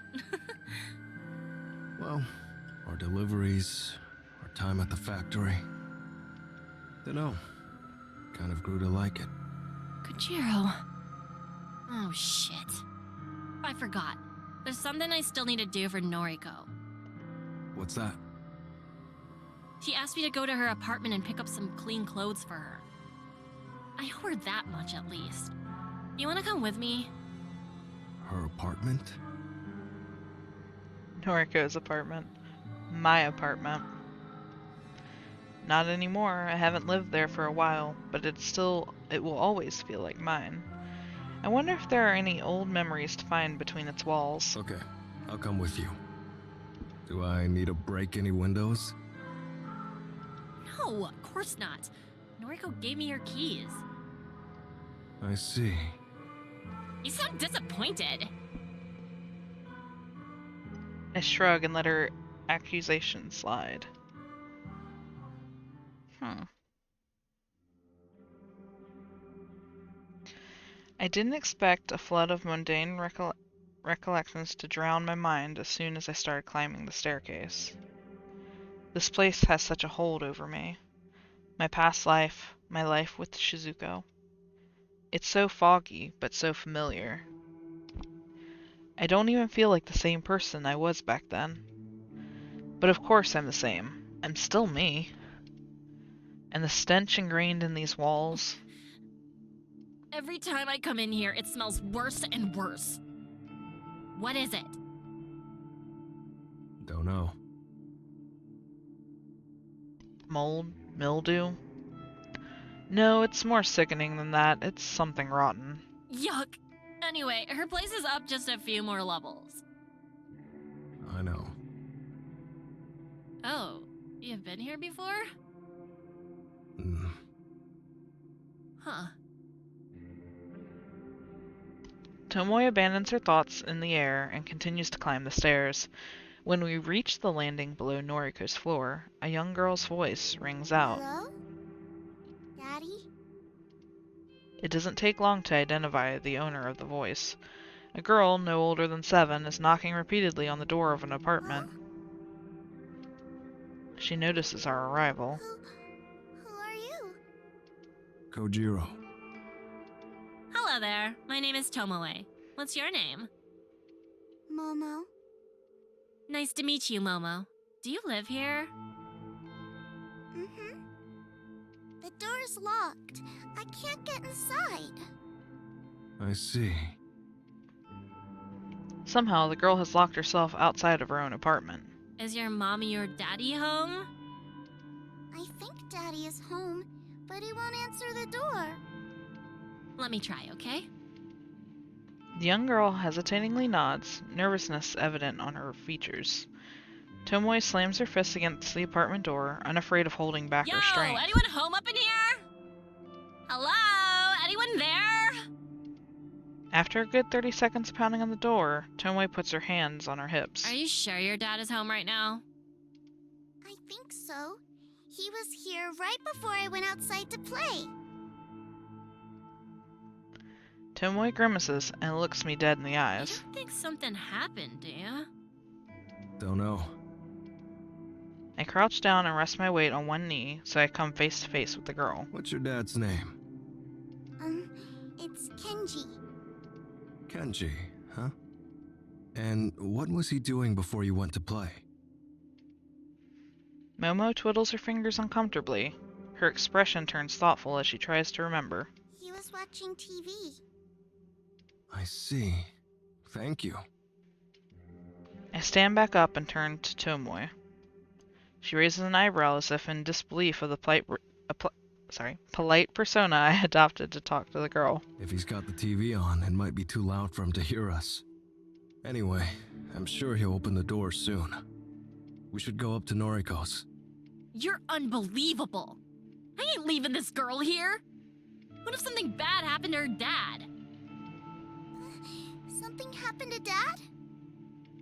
No, honey. I didn't mean it like that. Kojiro, we need to get in there. Tomoe's sentence is cut off as an apartment door suddenly opens. A formidable man, broad-shouldered with a smoldering expression, now inhabits the open doorway. That's not her dad. Clear the doorway.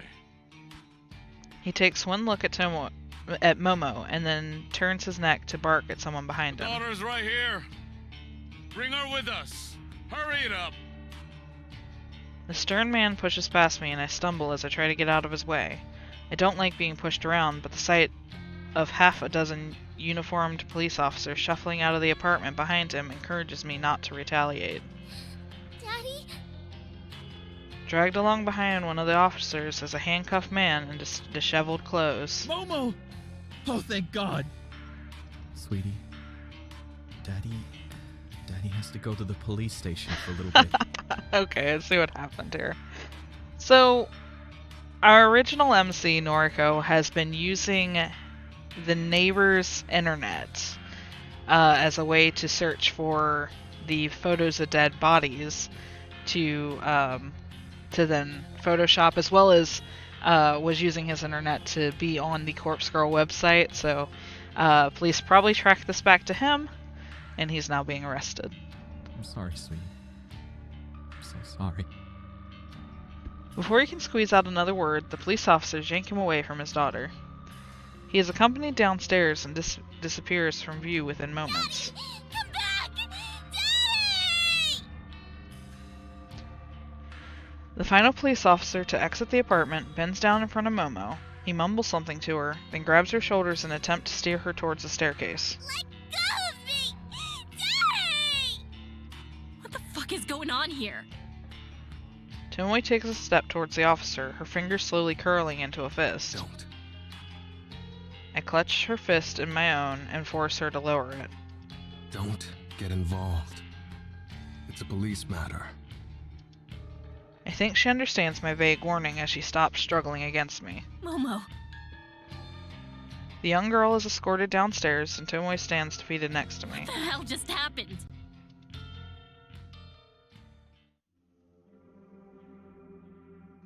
Tomoe is uncharacteristically quiet as she searches Noriko's apartment for clean clothing. Witnessing that man, Kenji, get arrested in front of his own daughter seemed to have dampened Tomoe's spirits. Although he's a stranger, I can't help but feel bad for the guy. I don't know what he did wrong, but surely his daughter didn't need to see that going down. You okay? Tomoe ignores me as she rifles through Noriko's drawers. I decide to bite my tongue and simply take a seat on the edge of the bed. The first man to leave that apartment, the guy with broad shoulders. He looked familiar, very familiar. Seemed to be in charge of the officers. A detective? Yeah, that's it. A police detective. I've seen him on TV a few times lately. He's the one heading up the investigation of the recent homicides. The one accusing Corpse Girl of being the culprit behind the Human Removal Service's string of murders. Interesting. Then, the man he approached, Kenji, is he involved with the case? Is he a suspect? Is he the Herald?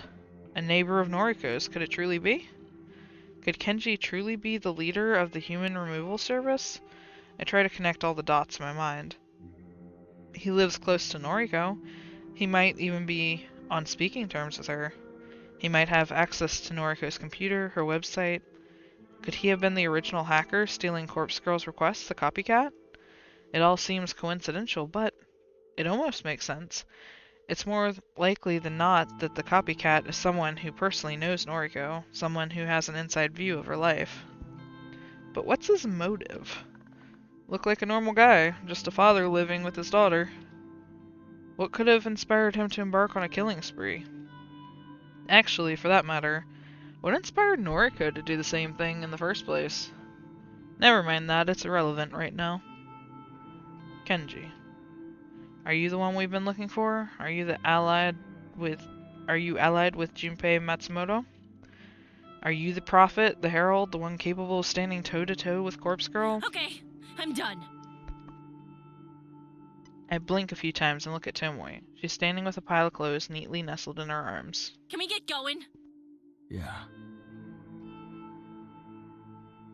Leaving now is for the best. I want to get home. I want to spend some time with my thoughts. There's a lot of new information to sort through.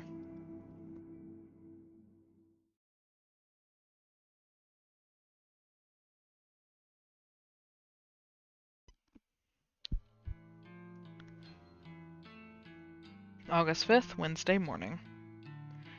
Not a morning person, never have been. But running with Noriko has forced me to get up early more times than I can count. Doesn't mean I'm getting used to it. Still can't prevent myself from yawning. Doesn't help that last night was a sleepless one. Couldn't convince my overactive mind to take a break. Even distractions didn't help. Couldn't concentrate on reading, couldn't focus on tidying the apartment. Nothing worked. The same questions kept bouncing around inside my skull. When the sun came up, I decided to stop torturing myself and just confront Noriko. Perhaps she has some answers. Wake up. I lean over her near lifeless body and whisper sharply. Don't want to scare her awake. Don't want her to ignore me either. Noriko, wake up. My whisper becomes more of a hiss, and the girl before me begins to stir. She rubs her eyes, a familiar sight thanks to all the times I've woken her up lately. Again, Kojiro? What time is it? Early. Listen, got some questions for you. Give me a break.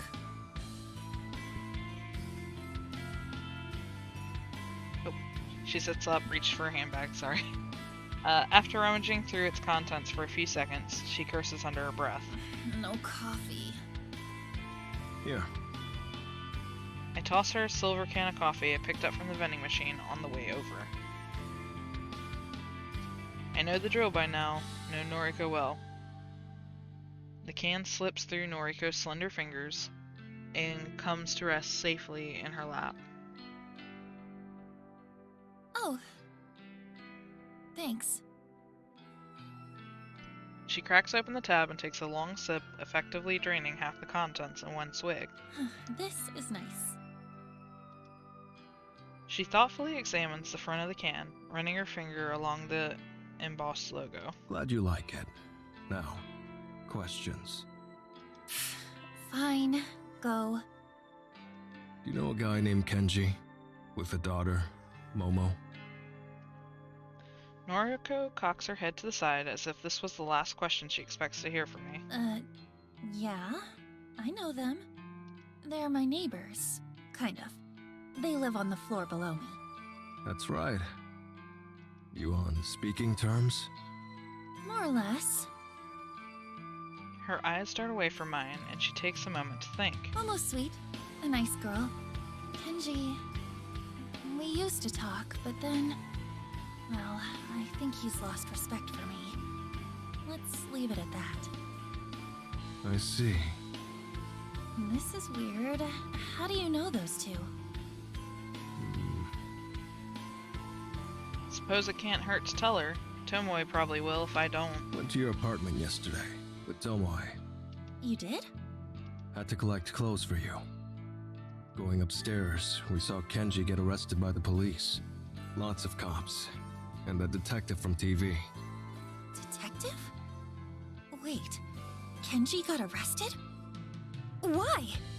Don't know. They took him away in cuffs. Took Momo too. No. The detective. You're not talking about the one heading up the murder investigations, are you? It's him. Big guy. Fujikawa. Huh? Fujikawa. Yeah. Interesting. Didn't know his name before. Detective Fujikawa. Not exactly the type I want to cross. Noriko's shoulders slump. Poor Kenji. I wonder why he got arrested. There it is. A flicker of realization flashes across her face. Within a split second, Noriko's defeated expression gives way to a hideous, wicked smile. Her eyes narrow, and a shrill laugh pierces my ears. Oh, that's fantastic! Don't know if she's lost the plot or if she's figured something All out. those precautions I took, all that preparation, it finally paid off! Spill it. What are you talking about? Okay. Right. Listen carefully. When this all started, when Corpse Girl first told me to start killing, When Corpse Girl first told her? I thought she was Corpse Girl. That's what she's always referred to herself as. I knew that running the website from my apartment was a risk. I knew accessing the database of the deceased could be tracked by anyone watching me. I took certain measures to protect myself. To protect Corpse Girl's work. What did you do? I pinned everything on Kenji Ogawa. I used his internet service, his Wi-Fi. I used his address for registering my website. I used his name for every service I signed up to. Wow. Everything I did created a trail of breadcrumbs that would point to Kenji in the event that the authorities ever came looking for Corpse Girl. Devious. Cunning. Noriko planned everything from the start with a great amount of forethought. More concerning is the fact that she wasn't afraid to throw her neighbor to the wolves in order to save her own skin. Still, if I had to take Noriko at her word, this rules Kenji out as the mastermind behind the human removal service. He couldn't be the herald that Junpei Matsumoto spoke of. Give me just one moment, I gotta knock on my door.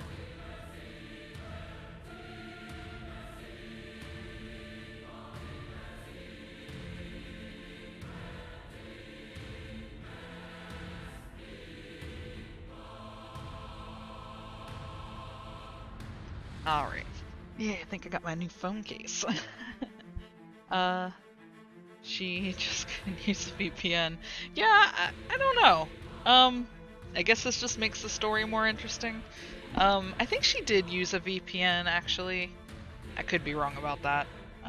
It's been a little bit since we really talked about how she went about doing things. Alright. He couldn't be the herald that Junpei Matsumoto spoke of. He was just a scapegoat. Wrong place, wrong time. Clever. I'm impressed. Thank you. It finally paid off. The police will either treat Kenji as the culprit, or release him once they figure out he's not who they're looking for. Either way, they'll be back to square one. It would be really interesting if they completely threw him under the bus as a way of making the public happy. However, that wouldn't keep the problem from happening, so I don't know. And I'm off the hook. But Kenji does know that she uses his internet. So, well, I don't know if he would think about it because she's just like she's just a girl, like, just harmless, you know, in his eyes. But she did have that outburst at the mall where Kenji is he's a mall cop essentially. So he did see that, but I have to wonder if he'll make the connection. Sure, if you say so. Hmm? That's all well and good, but you've been conducting a lot of work recently, since you stopped living in your apartment. What's your point? Been logging to Corpse Girl's website from here, from the factory. You've been accessing that database of the deceased, too. Don't you think if the authorities trace that, they'll just come looking for you here? I'm using my cell service to connect to the web. I'm not using a dedicated internet connection, and I'm running my connection through a proxy to mask my IP address. Okay. That can't be traced, right?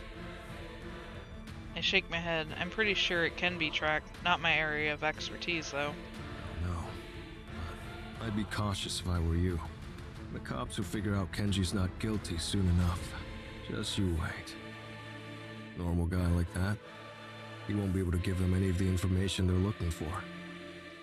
Wouldn't be surprised if he gets released before the weekend. So? Hitting a dead end like that will only enrage the police, especially that detective, Fujikawa. Don't you think they'll redouble their efforts after that? They'll surely do whatever it takes to catch the true culprit. Yeah, sure, I hear you, but Corpse Girl really isn't the one they're looking for. The human removal service is behind most of the recent deaths. You guys are kind of one and the same. They don't know that. They only have eyes for Corpse Girl. You made her famous. Made her known in every household across Tokyo. That's a good point. We'll have to see. She's as much at fault as the human removal service, and you know it. If they catch you, let's just say you won't be let off the hook so easily. Noriko folds her arms across her chest angrily. Not my fault she doesn't want to hear the truth. This whole conversation has given me a headache. All my assumptions on the identity of the Herald led me to a brick wall, but I did glean one interesting piece of information from Noriko's words. A phrase that loops within my mind, verbatim. When Corpse Girl first told me to start killing, I rubbed my chin and thought. Gotta go. You good here? Noriko drains the rest of her coffee and tosses the can aside. Yeah, I'm fine. Right. Later then. Noriko doesn't speak another word. I leave in silence.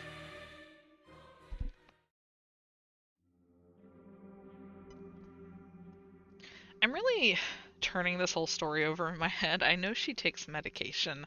I'm sitting here like picking things apart, trying to figure out, this definitely seems like it's got a few layers. I'm making like thoughts like, what if the medication she takes is actually bad for her? But it does seem like that when she takes it on a regular basis, she seems to improve. So, of course, that is likely not the case. But these games kind of make you think. He says that they look familiar. Or rather, they look similar, sorry. He has not said that they are the same person. Got a few hours before I need to be at the morgue. Oh, but you know what? She lives in his old apartment. Oh, Schizo, sorry. It's very possible. There might be a more plain way.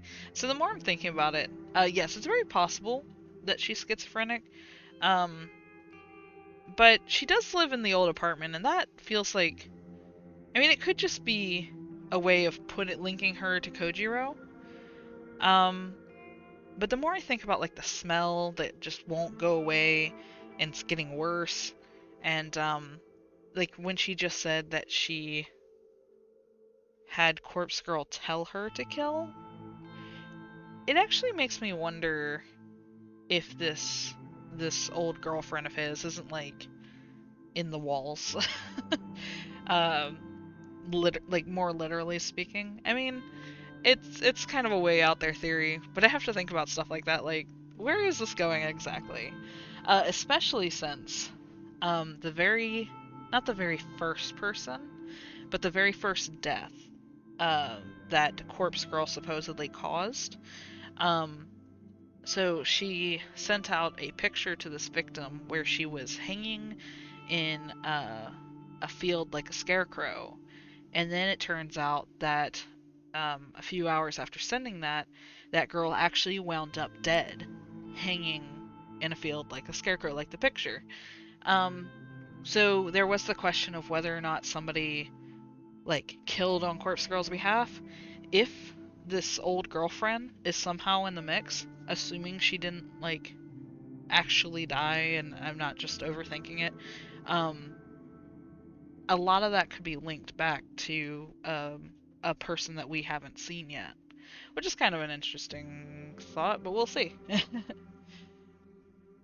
Got a few hours before I need to be at the morgue. Usual night shift.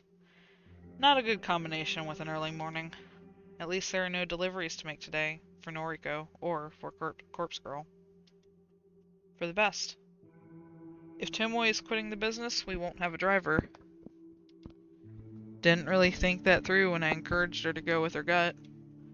Oh well, that's on Noriko. She's the brains behind the operation. I'm simply the muscle, just like I always tell her. Corpse Girl told Noriko to kill people. That's what she said. That's what Noriko. What Corpse Girl. That's what the person I know as Noriko told me. That begs a follow-up question. If Noriko isn't Corpse Girl, then who is? Is Corpse Girl a person? Someone whispering instructions in Noriko's ear? Has that always been the case? Was I so blindsided by Noriko's ambitions for grandeur that I disregarded the truth behind her words? Is Noriko nothing but a puppet? Too many questions. Doubt Noriko will willingly spell it out for me. Not if she has gone to such lengths to mask the truth for so long. When Corpse Girl first told me to start killing, I can't get the quote out of my head. Too many moving pieces to the puzzle. Noriko, Corpse Girl, the Human Removal Service, the Herald, Junpei Matsumoto, and Kenji Ogawa. Too many assumptions, too many shadowy figures. Makes me angry. Don't like it when I don't understand something. I'm clever, sharp, like I know everything.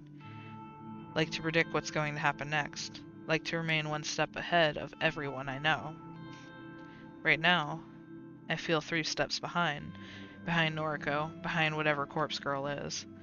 Maybe Tomoe has the right idea. Maybe getting out of the situation is for the best. Though, could I really make a clear break? Could I really just walk away? Noriko isn't afraid to play dirty. That has become increasingly more evident, especially with the Kenji situation. If I walked, would I have to be on guard for the rest of my life?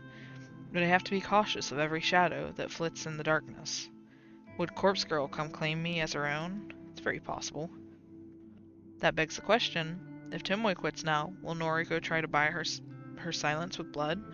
She'll do everything to ensure her name isn't dragged through the dirt. Tomoe knows too much as me.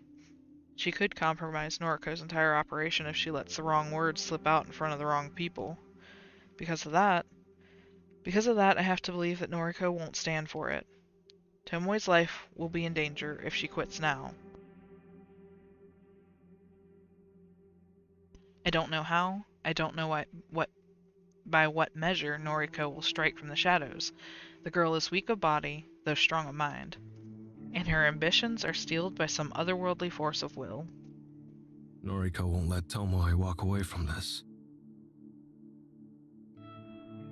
Speaking the words out loud and hearing the echo throughout my apartment helps reaffirm the truth. I have to warn Tomoe. I don't know if it's too late. I don't know if she's told Noriko that she'll be quitting. But there's no time to waste.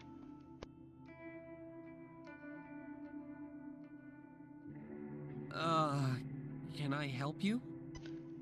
See, it would be easy to kill Noriko if he wasn't, like, I'm gonna say mildly obsessed with her, because I'm not really sure at this point.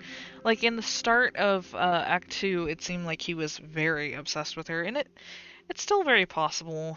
But then there was kind of like a shakiness where he's just tired of being lonely. So I'm wondering if it's just like a little more than mildly, but maybe not crazy obsessed with her right now. I do believe he probably would not hurt her. Tomoe in? She's, are you a friend of hers? Yeah. Also, Noriko has never actually killed somebody. In the event that Tomoe was to leave, I have to wonder how she would go about it, because Tomoe knows the whole process. This is an emergency. Really? Hang on. I'll go get her. I wait patiently as the guy, I assume Tomoe's boyfriend, goes to fetch her. It's fairly late now, the sun is setting, I might miss the start of my shift at the morgue. This is more urgent. Kojiro? What the fuck are you doing here? Need a word. How'd you get my address? You know what? I'd rather not know. Tomoe, who is this guy? Why does he smell like... Long story. Is he bothering you? Should I, What you gonna do, Shinya? Should I take care Number of him? one NPC looking motherfucker. My nostrils flare a bit as I choke back a laugh. This guy is pretty scrawny. I'm no martial arts champion, but I find it hard to believe he'd pose a threat to me. Nah, it's all good. He's harmless. Mostly. I see. He flashes me an untrusting glare. Need to talk. It's important. Fine, come in, come in. Him. I point a finger at the boyfriend.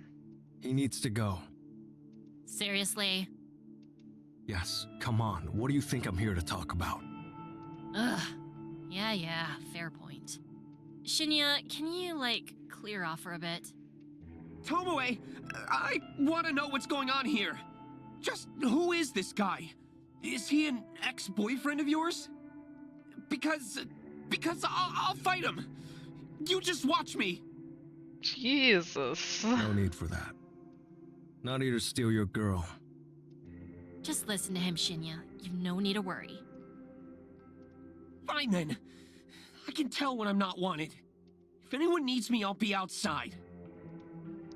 The boyfriend storms off like an upset toddler, and I finally allow myself to crack a smile. What a catch. Shut up. You don't know him like I do. Okay. Tomoe shuts the front door, leaving us alone in her So apartment. what the fuck is this all about? Need to know. Have you told Noriko you're quitting? Nah, not yet. Surely you could have asked me that over noise. Proms. Thought you might be in danger already. Danger? Why? Have a theory. Reckon Noriko will cut us up if we leave our merry band. Nah. Noriko and I are besties. She wouldn't hurt me. Don't act so certain. Noriko will do anything to protect herself. That neighbor of hers, the guy that got arrested, she set him up from the very start. Made him take the fall so she wouldn't become a suspect. You're shitting me. Dead serious. And I take a moment to consider the best way to announce my next theory. don't think Noriko's working alone. Tomoe simply frowns at what I consider to be a startling revelation. Well, of course she's not. We're working with her. Guess I didn't explain it well enough. Not what I meant. Noriko. Noriko may not be the ringleader here like we assumed. She said, and I quote, "When Corpse Girl first told me to start killing," end quote. And it very well may just be schizophrenia.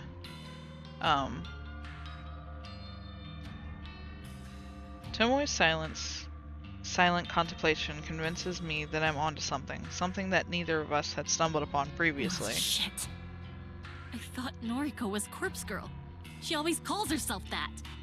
In fact, she even admitted it to me once. Yeah, I remember it. I kinda suspected it and I asked her about it, and she confirmed it. Sure about that? Well, pretty sure, yeah. Interesting. Now I'm starting to doubt myself. Don't sweat it. Noriko does refer to herself as Corpse Girl. I'm sure of it. Right? I thought so. But I'm still uneasy about it. Someone convinced her to start killing, and she seems to think it was Corpse Girl. Ugh. I don't get it. Neither do I. But I'll get to the bottom of it. Right. For now, for your own safety, don't tell Noriko you're quitting. Seriously? I don't know how she'll react. What a drag. I really don't want to do this anymore. Be patient. Give me a bit of time. You sure you can sort this out? Yeah. I'm not exaggerating my confidence. I'm determined to learn the truth about Noriko and the identity of Corpse Girl. Maybe I can figure out why this all started, why Noriko is so intent on continuing down her path of destruction. Leave it to me.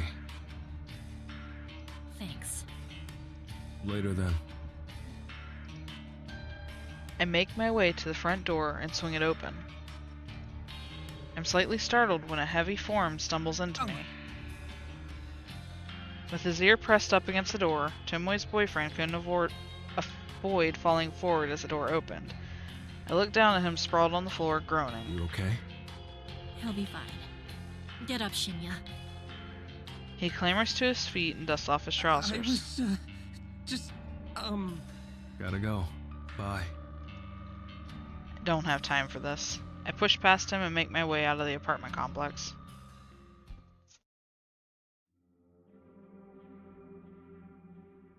I wonder if Shinya heard anything. My late arrival at the morgue is not met by any form of chastisement. Sorry. The place is empty, devoid of life. Nothing out of the ordinary there. Though, something is off. It's too empty. Glancing around at the walls of the cold chambers, I immediately notice something suspicious. The majority of chamber doors aren't sealed shut. They're slightly ajar, as though the last person to access them didn't close them properly. I would never do such thing. I know to press the doors firmly enough that they lock in place. Leaving a cold chamber unsealed is a surefire way to assist in a cadaver's deterioration. And an unsealed chamber allows the odor of decay to leak into the morgue. Right now, I don't smell anything out of the ordinary. Meaning, these cold chambers are empty. Someone has removed the cadavers that were stored inside. This place was full to the brim just a day ago. There wasn't a single empty cold chamber. Now, a cursory glance shows that a good 90% of the cold chambers are unsealed. Fuck. My initial sense of uncertainty gives way to panic. I jog towards the left wall of the chambers and start pulling the sliding trays out one by one. Empty, empty, empty. One after the other. Each chamber is devoid of its macabre contents. Even the HRPs have been removed. Shit. I come across one cold chamber that is still sealed. I press the release button in as I pull the handle forward. The familiar hiss of cold air escaping from the hollow space does little to allay my fears. I slid the tray out and sigh. Empty. It would seem that even the properly closed chambers have been evacuated. Oh, fuck shit. I dash to the opposite wall, the row of cold chambers that store bodies not due for cremation, the row that Noriko isn't allowed access to. But just like the other wall, every chamber is empty. Doors ajar, unsealed, empty. I thoroughly check each and every one. No luck. I trudge towards the computer at the far wall. Logging into the inventory, I scan through the list of recent arrivals and departures. No bodies came in today, unusual, but not itself a cause for concern. More importantly, no bodies have been checked off as removed from the premises. Either Noriko or the cops are really cracking down on this whole, a corpse appears every time kind of thing. Each and every body that has disappeared from this place has not been accounted for. The correct protocols have not been adhered to. But if the protocols haven't been adhered to, yeah, you're probably right. Noriko or somebody else. I can only draw one conclusion. And also, Junpei witnessed them pulling corpses out of here, so it's not unheard of to suspect him as well. The morgue has been robbed. Nice. Sorry to rock up so late.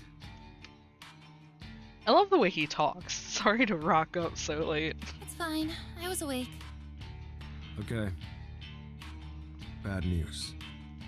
Hit me. Morgue's been plundered. Plundered? What, are you a pirate now? Wait. Your tone. You're not joking. No. Explain. All the cadavers have been stolen. Cold chambers are completely empty. Fuck! Yeah, my thoughts exactly. How could you let this happen? Me? I'm no security guard. Don't put this on me. How am I supposed to acquire corpses now? How the fuck am I supposed to appease Corpse Girl? Despite the fact she's having a Noriko moment, I don't miss the fear in her voice. Appease Corpse Girl. Not something you'd say if referring to yourself. She's clearly referring to someone else, some other being. Time to put her on the spot. Sick of always being 3 steps behind. Who's Corpse Girl? What? Who is she? Don't act dense. I'm Corpse Girl. If you're trying to be funny, it isn't working. Now isn't the time. We've lost everything, Kojiro. I've got a couple of bodies here at the factory, but they're allocated to victims already. If Corpse Girl gets any new requests, we won't be able to fulfill them. There, you did it again. You referred to Corpse Girl as another person. Can you stop messing around? Don't you see how serious this is? I do. I do. I see how serious this entire situation has become. Noriko is delusional. She refers to Corpse Girl both as herself and as another person. She pays no heed to the difference in her words, even when called out on it. She doesn't seem to be aware that she's doing it. Could be a personality disorder. Can't place blame on her if that's the case. But I think it's more than that. She believes she's being guided, or goaded, by Corpse Girl, forced to achieve her ambitions. There's more to it than a personality disorder. Something I'm not seeing.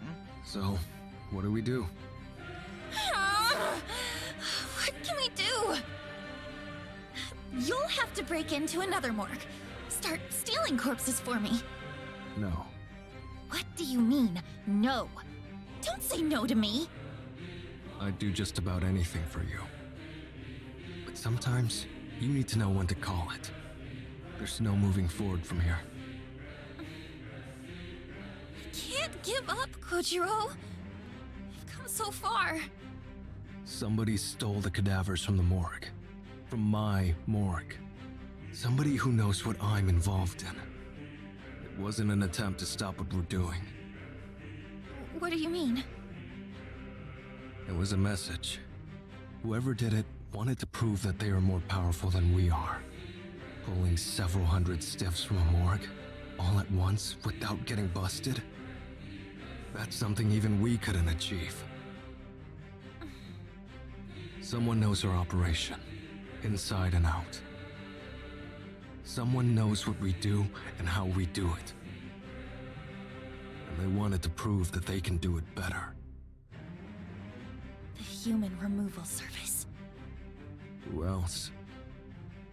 Damn it. Hope you can see the truth now. We can't continue with them in the picture. You're right. Our next move is to destroy them. Destroy the Herald. That wasn't exactly what I was getting at. I was only trying to discourage Noriko from continuing with her What do operation. you propose? You said you'd do nearly anything for me, right? More or less. Then... hunt down Junpei Matsumoto. Again. He needs to reveal the identity of his leader, the Herald. Right. Didn't work so well last time. She's bent on her own delusions and having a hard time to seeing the fuller picture past herself. Yeah, if she didn't have this team, she would have never gotten this far. Can't forget that night. Had the guy beaten and bruised on the ground. Stubborn pup. You were interrupted last time. Aoi got in the way, didn't she? Yeah, tried to defend her boyfriend. You need to extract information from Junpei at any cost. When you're done, kill him. I have no problem with that. But if Aoi is present again, I'll have to back down. A few seconds of silence makes me ponder if Noriko still has her head in the conversation. I'm about to repeat myself when she finally speaks. If Aoi interferes, kill her. No way! No way! That's not our fucking Noriko, man. Like, wow. I know that she was working, she was working on trying to get over Aoi, but yikes, man. You would think that she'd have been like, oh, I just invite her out for dinner. You can go find him then. You know, a normal thought process. And just like that, Noriko's true heart is revealed. She will stop at nothing to achieve her goals. I was right to fear for Tomoe's life earlier. I was right to fear for my own. If Noriko will cut down her best friend in the world, then she will show no mercy to anyone else. This kind of resolve, the steel-hearted determination, I can't help but admire it. I respect Noriko. If I do this for you, I want something in return. What? Be with me. You still want me? I've never wanted you more. I'm in love with you, Noriko. In case that wasn't clear before. Yeah, she's officially lost it. So is he, for that matter.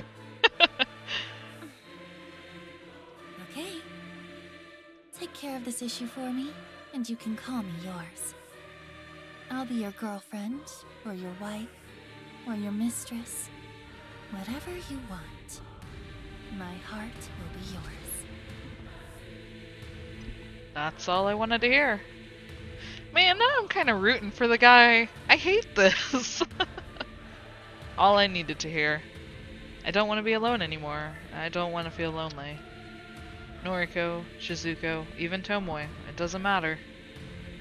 I just want somebody to love me, to hold me. Okay. I'm on it. Leave it to me. Yeah. She might not be like the brightest bulb in the box, but I've got this feeling she has a great poker face. Thank you, Kojiro. I'm putting my faith in you. I step back, turn around, look up, stare at the stars and the pollution-clouded sky. When we get together, perhaps we can live in Noriko's apartment, my old place. It'll be like coming home after a long absence. Noriko will replace Shizuko in my heart, and life will go on. Actually, now wondering if Kojiro is going to make it out of this alive.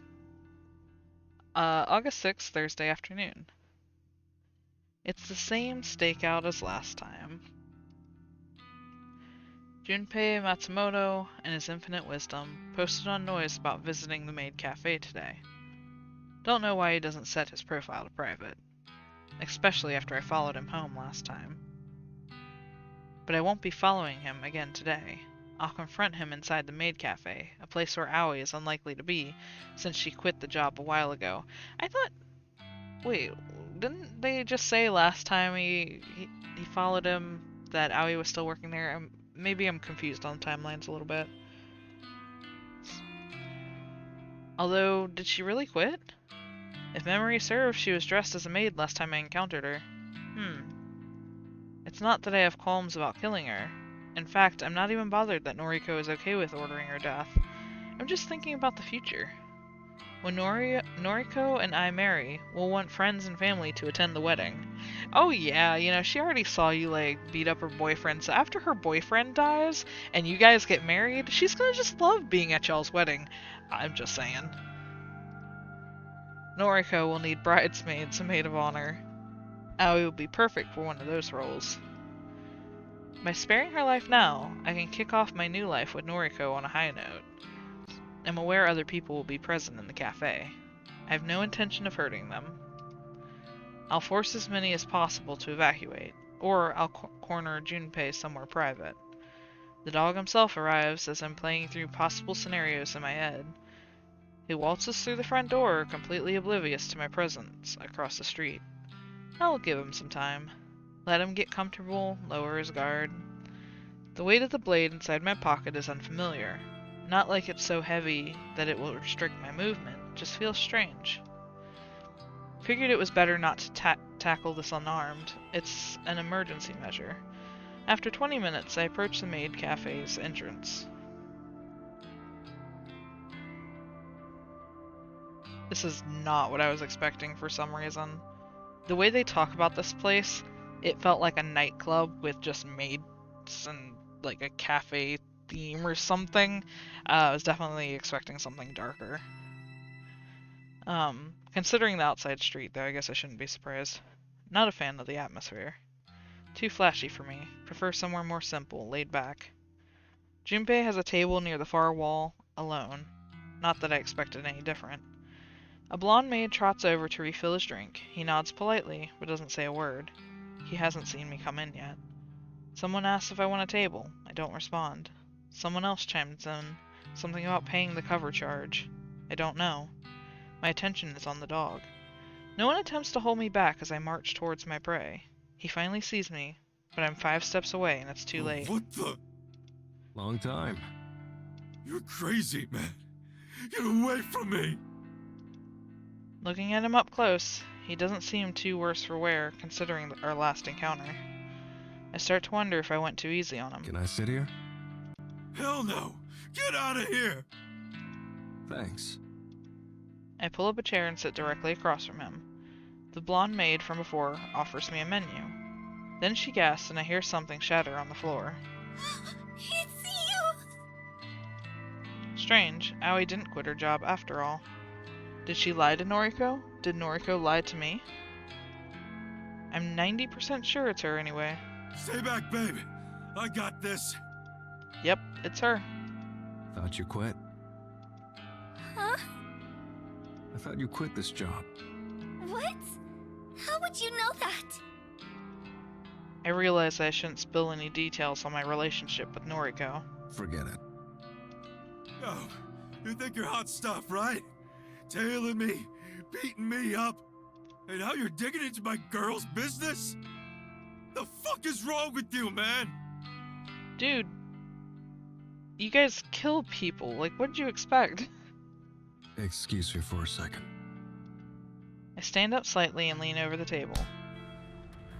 Junpei recoils as my fist pummels his nose. Sorry, had to do it. I sit back down and wipe my bloodied knuckles with a napkin. Junpei clutches his face and sobs. Aoi is visibly shaking, standing next to her dog, unsure how to react. By some miracle, I don't think anyone else around witnessed the punch. For the best. Means we can get down to business without interruption. Some questions for you. You broke my nose! Shush. Haven't asked my question yet. Aoi somehow gathers the courage to flee. I don't watch her leave, but I get the sense that she's gone to fetch help. What do you know about the robbery of the hospital morgue? I don't know what you're talking about. No, not the answer I wanted. Junpei makes the mistake of possessing fingers. I jam a steel fork into the back of his left thumb and pin it to the wooden table. You're going to give me the answers I want. Am I clear? You're nutcase. You're psycho. No. For my next question, how did you find out about my involvement with Corpse Girl? It seems that Junpei is carefully weighing his response for the first time. Instead of outright defiance, he wisely chooses to grant me a satisfactory answer. It wasn't hard, man. You're not the most stealthy dude around, you know? Explain. Ooh, and that blonde gal girl, Tomoe Watanabe? You're not cautious enough. So, he knows Tomoe's identity and her involvement. This hound is truly a liability. It's not hard to tell you when you drive that hunk of shit van around town, dropping dead bodies off to Corpse Girl's targets. He knows a lot. Way too much. How far does his knowledge extend? I see. My next question, then. Do you know Corpse Girl's identity? I think the real question is, do you? I consider his words. Do I know Corpse Girl's identity? Beginning to doubt that. Had he asked me a week or two ago, I would have thought of Noriko immediately. Now, the way that Noriko has been referring to Corpse Girl, I'm not so certain. But I won't let this wounded mutt have the upper hand. I won't let him pry open gaps in my defense. Wrong answer. The only other piece of cutlery at hand is a metal spoon. I drive a slightly pointed rear end of it into the pointer finger on Junpei's already injured hand.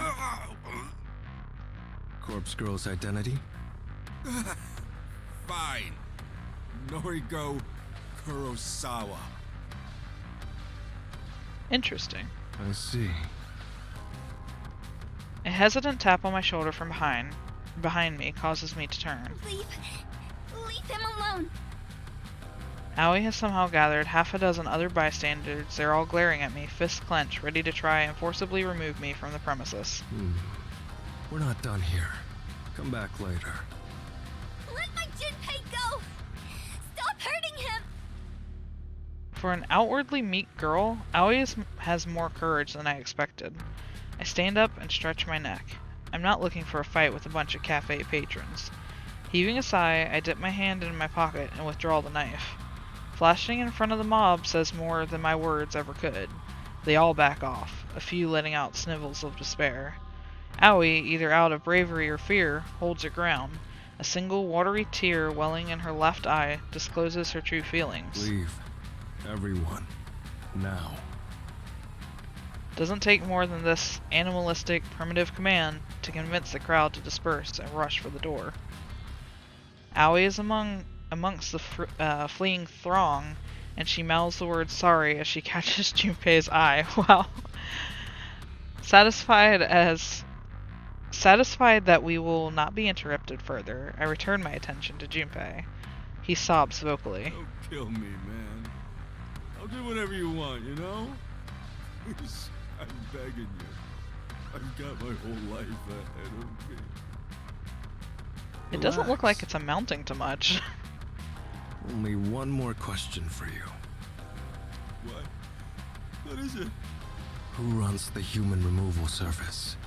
Who is the Herald? I'm being completely honest with you, man. I don't know who he is. He wears this creepy-ass mask and never speaks. Can't quite tell if the dog is being sincere or lying through his teeth. I need more than that. Who would know his identity? Shit. Look, man. The Human Removal Service. It's only the two of us. Me and the Herald. He recruited me online, you know? He makes me do his legwork. So, if I don't know who he is, no one does. Except him, of course. Not good enough. Not the answer I'm looking for.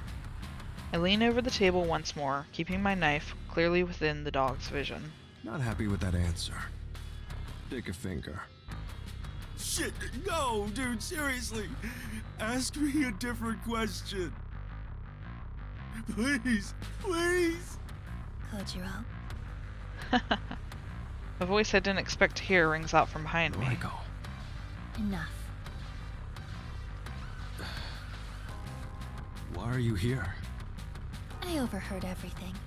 It's enough information to use. Is it? Noriko strides forward. It's a little unnerving seeing her in the real world, away from the factory. She's been cooped up there for so long. Her pale skin looks almost otherworldly beneath the cafe's gaudy lights. For whatever reason, she's wearing her best clothes. They're almost clean, as though she recently did her own laundry. She walks with purpose, one foot in front of the other, but her gait is unsteady and she's visibly trembling. At the end of her path, she rests her palms against Junpei's table and takes a calming You breath. stole the corpses from the morgue. No. Yes. Noriko doesn't miss a beat as she flashes her phone at Junpei. I can't see what's displayed on the screen, but the dog hangs his head almost immediately. It was me. I robbed the morgue. I wonder if she photoshopped a picture. Noriko pockets her phone. She then tosses a small bundle of bandages onto the table. Bandages? Junpei hastily grabs the offering with his good hand. Get out of here. Get Aoi to bandage you up. And not a word of this to the police. Yes. With a great deal of effort and a grimace, Junpei plucks the cutlery from his pierced hand and yelps. Not daring to remain in my presence any longer, he bolts towards the door. We're just letting him go? Yes. Don't understand. You don't need to. Don't like that. Don't feel comfortable not knowing what's going What on. did you show him on your phone? Leave it, Kojiro. Put the knife away. We're leaving. I obey her orders, returning the knife to my pocket. I follow her unsteady lead, and we exit the empty maid cafe. But the pancakes were sitting right there! Noriko gasps unhealthily as she quickly consumes her weight in water. With a loud swallow, she brings her sleeve up to her lips and wipes her mouth dry. The empty water bottle clatters against the concrete, and Noriko's gaze returns to me. That's a bit better. The visit to the maid cafe got the better of her. She spent too much energy intervening in the confrontation. But her motives for doing so remain unclear. Fill me in. There's no need to kill Junpei. Why? He knows everything. Knows me, knows Tomoe. He knows... you. Noriko hesitates, but she doesn't flinch at the revelation. Something tells me she already knew this much. Junpei Matsumoto will be dead by sunrise. I made a request, Kojiro. Oh no. A request, the first thought that jumps out at me is that she requested for Corpse Girl to kill Junpei Matsumoto. But that's a ridiculous notion, isn't it? I see. I don't think Corpse Girl can take care of him. He knows our whole operation. Noriko's raised eyebrow conveys her confusion. What? No, I didn't make a request through Corpse Girl's website. What would be the point of that? I shrug because I truly don't know what else she could have meant. I used the other website. The Human Removal Service. I made a request for the death of Junpei Matsumoto. Oh. But again, what good would that do? Junpei is an accomplice. If his colleague, the venerable, supposedly immortal Herald, receives a request to kill him, it will simply be ignored. Unless... A startling realization dawns on me. Shit, of course. Why didn't I suggest that? A haunting smirk is inscribed across Noriko's features.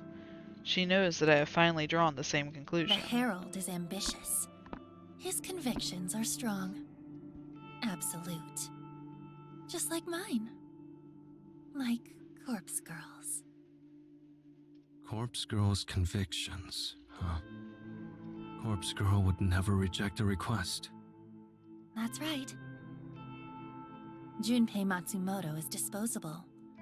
A pawn. The Herald will deal death to him in the same manner as any other nameless victim.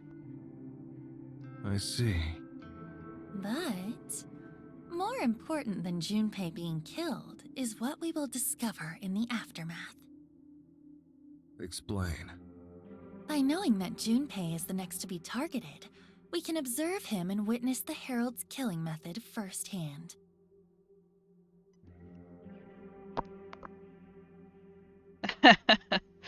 Yeah, the only person that she has turned down a request for, I believe, was a request for herself, which was, I think, like the third request that has happened, like, visibly in game. Like, obviously there were a ton, but the third most notable one, I guess, was her own face. She even got a request for her sister and did not hesitate to at least attempt to kill her. Unfortunately, she was already dead by the time they got around to taking care of her. Let's see. It's brilliant. Noriko has laid the perfect trap. By sparing Junpei's life today, we have set him up to be slaughtered by his own compatriot. I also want to say, I had no idea what the routes were in this game. Oh, who requested her death? We don't really know that. She thought at the time that it was Tomoe because they were at odds at work and like they hadn't become friends yet. There was like a whole thing that happened in regards to that. She planted her own death photo in Tomoe's desk and it was a big scene. But it turns out we actually never did figure out who requested the death. And that kind of, now that I'm thinking about it, kind of maybe points to somebody close to her that she's not aware is close to her. So that's kind of an interesting one. I forget what I was going to mention before that. By sparing Junpei's life today, we have set him up to be slaughtered by his own compatriot. Oh, now I remember. We kind of hit this blindly, like I have no idea what the dead ends or bad ends or whatnot are, how to access them. This is my first playthrough and I didn't read anything about the game, nor have I read anything yet. I'm really enjoying this route that we have somehow stumbled upon. Because there are points in this game where you have to make choices. And we have made 3 or 4, I believe it's 3 so far. And we can assume, and we can use his death as a means to uncover exactly how the Herald brings his victims. Have to add it to you. This is a pretty fantastic plan. I know. A few things. You have doubts? Not doubts exactly. Firstly, how do we know exactly when Junpei will be killed? Noriko sweeps her hair behind her ear and scoffs, as though the answer should be as clear to me as it is to her. I specifically requested the time of death. You can do that? The human removal service demands it. Interesting. Second topic. What if you're wrong? What? What if the Herald isn't willing to kill his own ally? In that case, it will prove something important. It will prove that we're dealing with a complete amateur. So in this, she's admitting, and I think they've already touched the topic, I might be late to this, she's admitting that she would do the same thing. Someone whose convictions could never reach the strength of corpse girls. And just like that, Noriko reaffirmed my earlier suspicions. There you go. Corpse Girl truly would destroy her own allies in order to see her ambitions fulfilled. Tomoe, myself, our souls are shackled to Corpse Girl's own black void, yet we are not safe from her wrath. That said, she doesn't actually kill people, so should Noriko will it, our flames will be snuffed out in moments. We are nothing to her. Dirt, dust, ash. We will be blown away like the useless, incinerated remains of a cadaver. Understood. Let's uncover the secrets behind the human removal service. I have to wonder what she's thinking in these moments. August 7th, Friday morning. I'm going to take a short break, and I will be right back. Should only be a few minutes. Go get some water, use the bathroom, whatever you gotta do, and we'll meet back here soon. Alright.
You know, it is probably a very bad idea for me to make coffee this late at night, considering I have to be up in the morning for something work-related.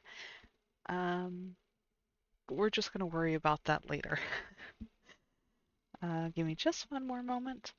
Coffee should be done in just a second, and then I will be back.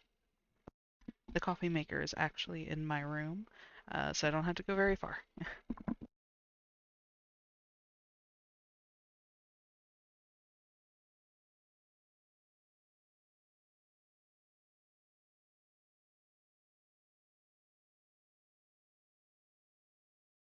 Also, my new phone case came out amazing.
Alright, we are just waiting for coffee to finish, but we can go ahead and keep progressing.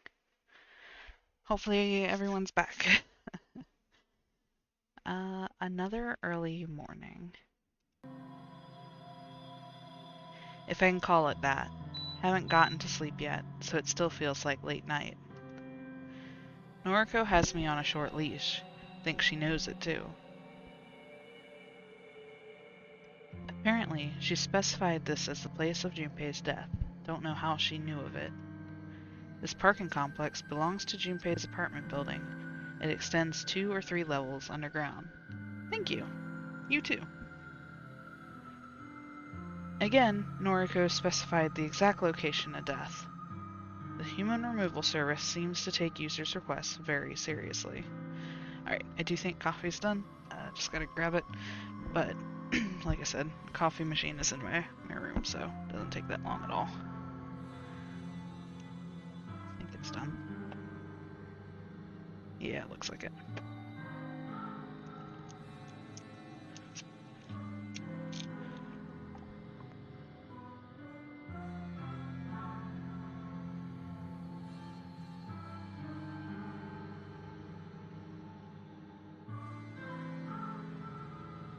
There we are, now we can finish up. I figure I'll probably stream for another hour or two.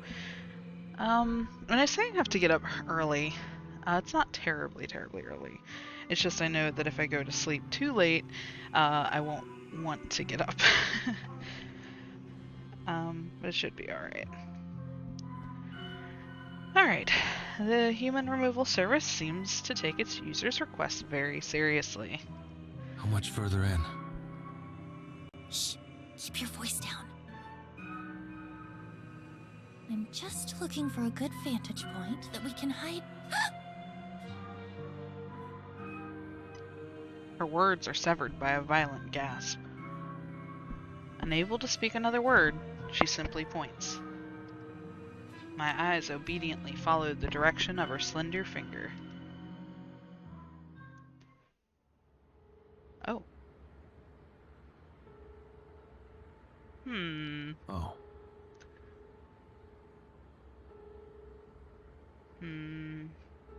That's definitely a girl.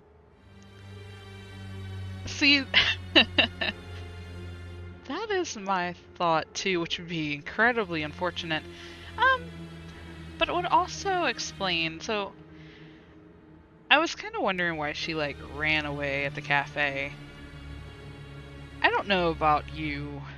I feel like if I cared about somebody enough to date them, I'm not leaving them with somebody who's stabbing a fork in their hand, okay? But if she's just as psychotic as Noriko, I don't know. Maybe it's her over everyone else. Disappointing. Missed the main event.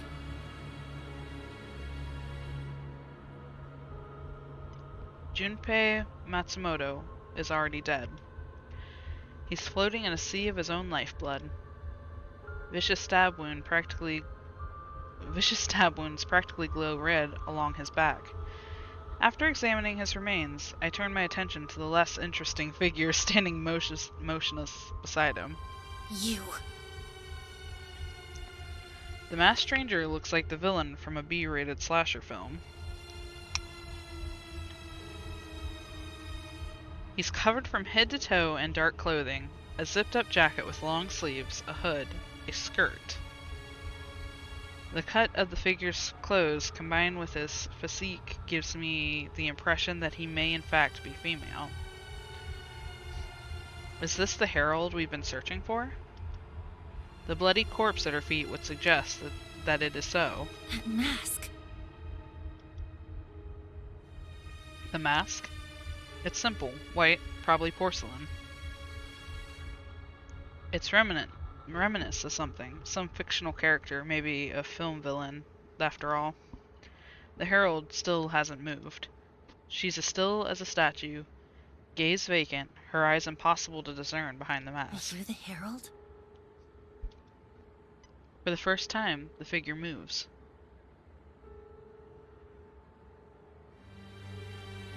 It's a startling, jerky motion, like a mannequin or a puppet being pulled by strings. Her head cocks to the side, and she seems to notice her presence for the first time. But an answer to Noriko's question is not forthcoming. I step up to the plate. You really immortal?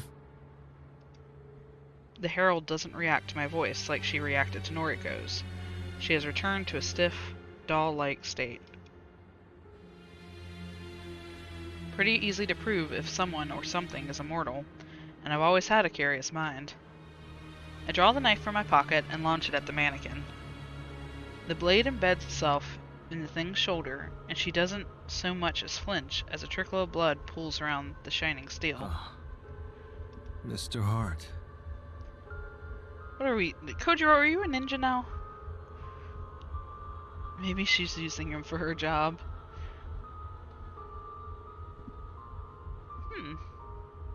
I am curious. Kojiro, why did you do that? I shrug and take a step towards the Herald before Noriko tugs at my coat and holds me back. She takes my place and puts herself between me and the Herald. Tell us who you are. We deserve to know that much. Something in Noriko's words, the sound of her voice, or the tone of her plea, causes the Herald to move once more in acknowledgement. But the motion this time is quick, fast, calculated. The Herald moves a sleeved hand to withdraw the knife from her shoulder, and she allows the blade to drop down to the concrete ground with a dull ting. Before the knife hits the ground, the Herald turns her back to us and breaks into a sprint. Shit. Not cut out to chase her. Don't bother. We won't catch up. The fact that you guys didn't anticipate her just running, it's kind of weird. The Herald disappears in the darkness of the parking lot. We are left standing by the corpse of Junpei Matsumoto. Well, we didn't see the killing, but at least the request was granted. She's right. Her gamut paid off.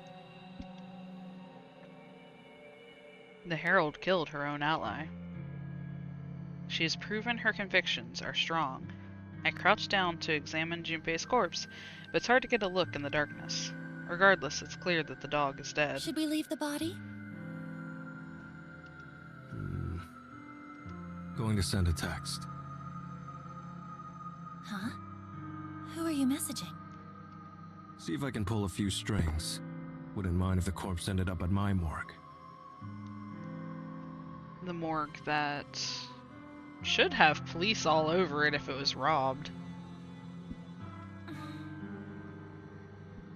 What are you planning? Nothing. Really. Just want to prod and poke a bit. Noriko's subsequent grunt is a clear indication that she doesn't fully believe me. Do what you want. I've gained as much from this as I had hoped. Oh yeah, because he didn't kill him. I guess Noriko isn't dating Koji now, or Kojiro. I keep wanting to call him Koji because of Koji. I guess she kind of weaseled her way out of that one somehow. I let her trail off as I turned my attention to my phone. I swipe through my contacts and quickly compose a message to a few people in particular. If all goes well, an investigation team will shortly arrive to examine the scene. I'll be gone by then, but if my contacts do their job correctly, they'll haul Junpei back to the morgue. I pocket my phone and scurry towards the blood-soaked knife I launched at the Herald. It slides back into my pocket, and I signal to Noriko that we should depart. You know, it would make sense if it was Aoi, because that would give an excuse for why she was dating Junpei. I don't know, there's a lot of Goodbye, potentials. Junpei Matsumoto. She waves half-heartedly at the corpse and lets out a childlike giggle.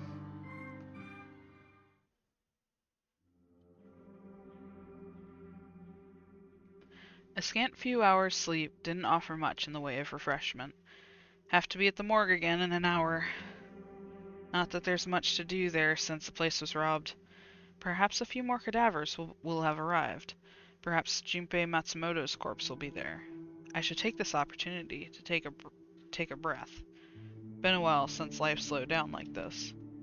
No requests coming in for Corpse Girl. No bodies to haul around town with Tomoe. No cadavers to catalog at the morgue. Life should be good. I'm still alone, and Noriko may decide to discard me at any moment. Why does that make me want her more? Yeah, absolutely. Actually, you're exactly right about that. Do I want to prove my worth, my value? Prove to her that I'm worth keeping around? Don't know. Doesn't matter in the long run. After brewing myself a cup of coffee using the French press Tomoe gifted me, I take a seat in my chair. Sitting alone in the darkness is somewhat depressing. At least get a better chair. But it's only temporary. I won't be alone forever. Soon Noriko will sit here with me. We'll be together in the darkness. I'll make her see my worth. I'll make her love me the way that I love her. I'll make her fill the void that Shizuko left in my life. I'll make her treat the gnawing pain in my insides. I'll make her save me from falling in despair, from falling into old habits. Noriko will save me from myself, just like Shizuko once did. I take a sip of my coffee. It's still a little hot and it scalds the gape in my mouth where my tooth once was. Gap. It hurts, but I'll be okay. Soon.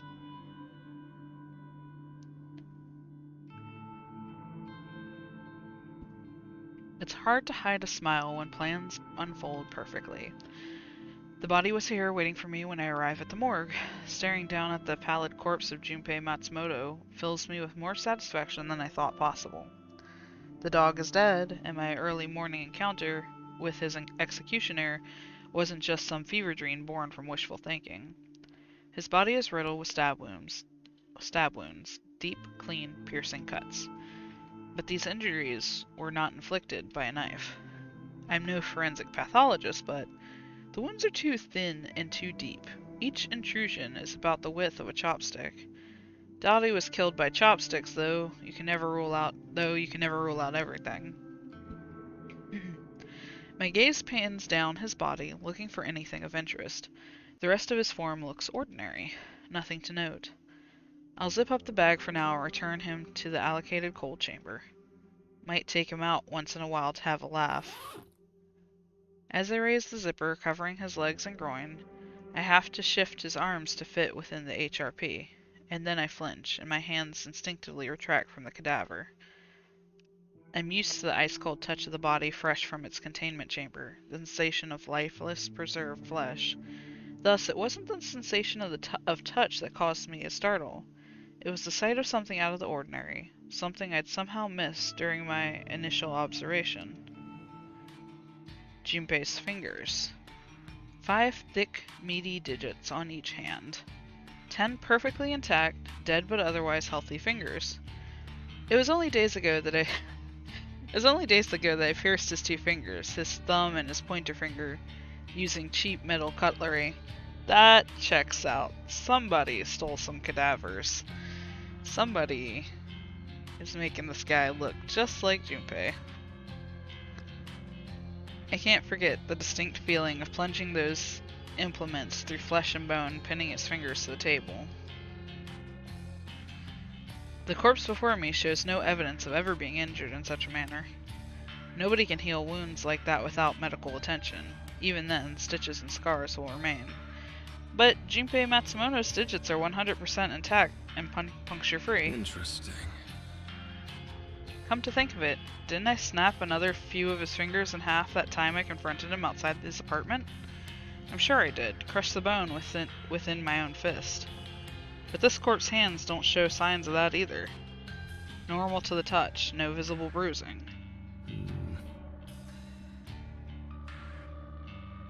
On a whim, I pull out my phone and open Noise. I navigate to Junpei Matsumoto's profile, load a few profile images, swipe through them one by one. I pull my phone right next to Junpei's head, comparing the similarities between Junpei's photo and his dead body. Everything becomes clear immediately. Certain elements of Junpei's features don't match. His nose is broader in photos, his lips thinner, more taut. The corpse in front of me is not Junpei Matsumoto. It's a copy. A clone. Junpei Matsumoto's death was faked for our entertainment. The body lying on the ground in front of the Herald was planted there before we arrived, planted to convince us that Junpei had met his maker. The Herald did not kill Junpei. The Herald simply used one of the corpse girl's tricks and produced a carbon copy clone. All in order to fool myself and Noriko. As this revelation settles in my mind, I come to another conclusion. The morgue being robbed was no coincidence. I can almost guarantee that the cadaver used to replicate Junpei's death was stolen from this very place. A weapon of deception, stolen and turned against us. And the morgue was targeted before Noriko even requested Junpei's death. Almost as if the human removal service predicted Noriko's movements in advance. Is that even possible? All I know for sure is that the dog is still out there, still skulking around, working for his master. This is starting to get interesting. Yeah, it is. August 8th, Saturday afternoon. Okay, I think I'm up to date. I guess it was a good thing you decided to prod and poke Junpei's corpse, as you put it. Guess so. I thought you were just being your usual morbid self, taking corpses for your own use, whatever that may be. Don't know what to tell you. Well, I'm glad you acted. Faking Junpei's death. What's their end goal? What did they really accomplish by pulling such a stunt? There's a million possible answers to that question. Can't know the real truth, not yet. Obvious answer would be that they wanted to deceive us. Make us think we have the upper hand. I came to the same conclusion. They think they've fooled us. But we know better. Can we use that to our advantage? Don't know. Sometimes you're helpful, and other times you're just... What? Never mind. Okay. It irritates her when I withhold my thoughts. Sometimes I act like this just to elicit a reaction from her. She's cute when she's pissed off. I don't know what we should do next. We're kind of at a dead end, right? Kind of. Corpse Girl's website has gone silent. No one is requesting deaths anymore. But, if I'm to believe the news, there are still dozens of people being killed all around the city. Which means... the human removal service is still as active as ever. Don't beat yourself up. Don't beat yourself up. We'll kill more people. Don't worry about it. Don't have any cadavers at the morgue anyway. Can't exactly fulfill any requests. True. She sighs and rubs her eyes. Despite her tired, exhausted appearance, she's dealing with recent events rather well. For Noriko, at any rate. Can you let me know when the morgue starts filling up again? Sure. Hang on. There is one body there. Fake Junpei. Yeah. Not much use, though, I suppose. No, not really. Keep me updated. Okay. She rubs her eyes again and tries to hold back a yawn. You look wrecked. Sorry. Things are tough right now. It'll get better. You'll cause some deaths soon enough. My words have the strange effect of actually cheering her up slightly. I know we're not exactly the most normal people. The things we do, the causes we devote ourselves to, they're wrong. There's no other way to put it. I know this. I trust that Noriko knows this as well. We're morbid, sick, disgusting. Noriko slaughters innocent people in the name of Corpse Girl, her fabricated doll, or alter ego, or whatever else she could be. As for me, I've got as much blood on my hands as Noriko does. She likes to believe she's innocent, but the truth is that she's just as guilty as any killer. I don't see myself the same way. I know for a fact the things I've done are enough to put me behind bars for the rest of my life. I don't try to convince myself that I'm something I'm not. I'm a criminal, plain and simple.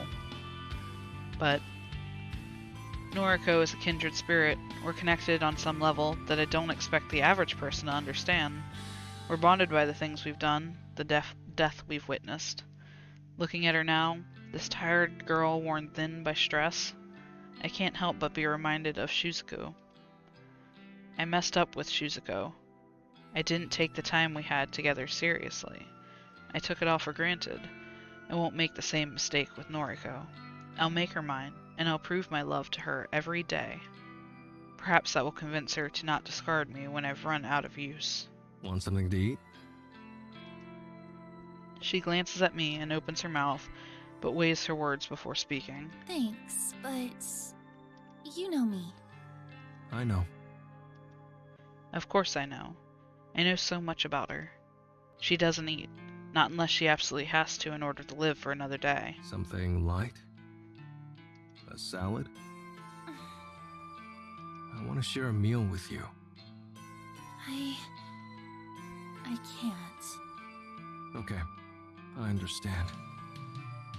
I do. I get it. It's Noriko. Her convictions are what I admire most about her. What would it say of her character if I could break her convictions with a simple invitation? We should get married. Jesus. Huh? A few days ago, you said you'd be mine. I told you something like that, yeah. But that had a condition. You had to kill Junpei. She's right. I didn't manage to kill him. You still have a chance, though! He's not dead yet! Let's go! Does that mean I don't deserve her? You just gotta try harder, man. Maybe there's something else I could do? Let me prove that I'm a man you can love. I'll think about it. Okay. I'll take that. It's better than an outright no. Maybe you should get going for now. I need to sleep. Okay. I'll leave her be. Should get some sleep myself. Bye, Kojiro. Something about the way she says my name sends a chill down my spine. It's not a pleasant sensation. It's not a feeling of elation or excitement. It's uncomfortable, disconcerting. I shrug it off and leave the factory. I wonder if... I don't know.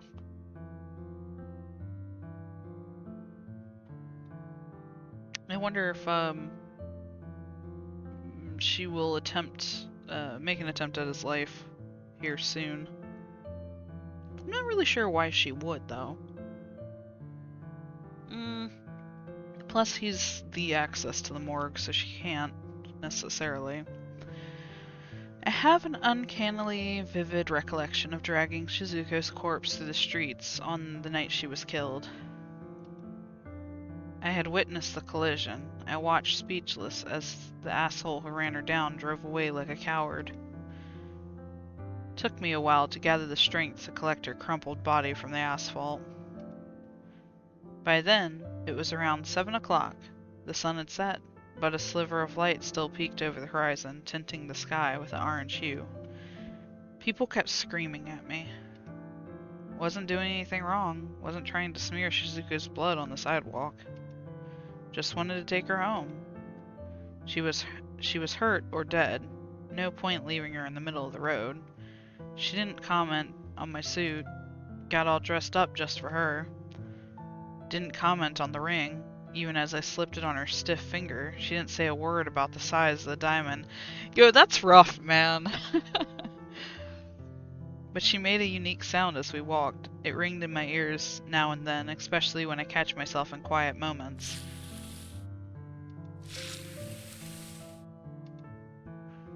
Didn't know what it was at the time. It punctured the silence between my heavy footsteps. Turns out the sound was caused by the fabric of her dress, stretching and ripping against the coarse texture of the sidewalk. She made that sound for the entire journey home. My footsteps. Thud, thud, Shizuko, shh, shh. People screaming, ah, yeah!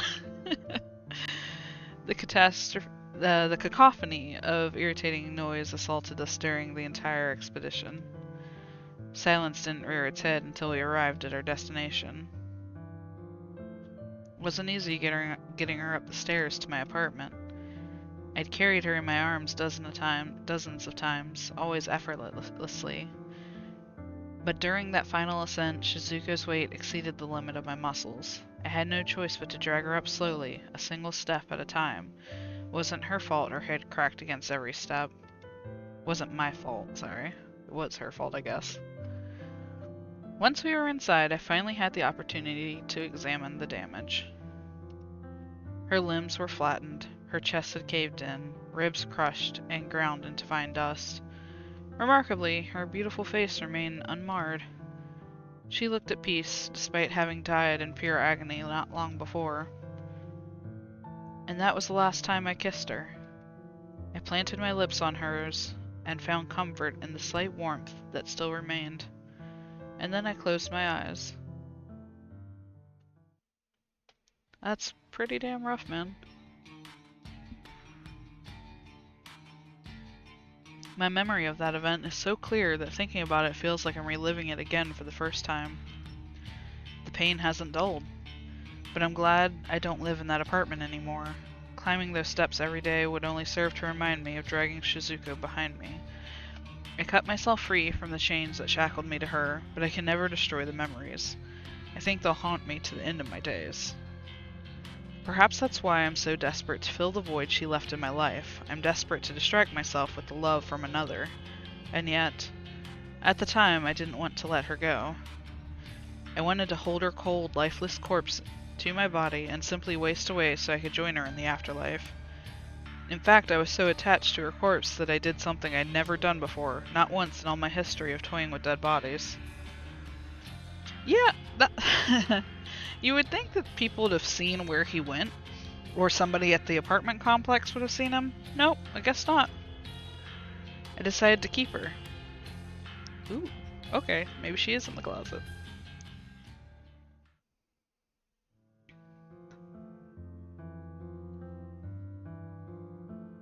Don't know whether it was out of despair or depression or desperation. Don't truly know why I decided to do such an odd thing.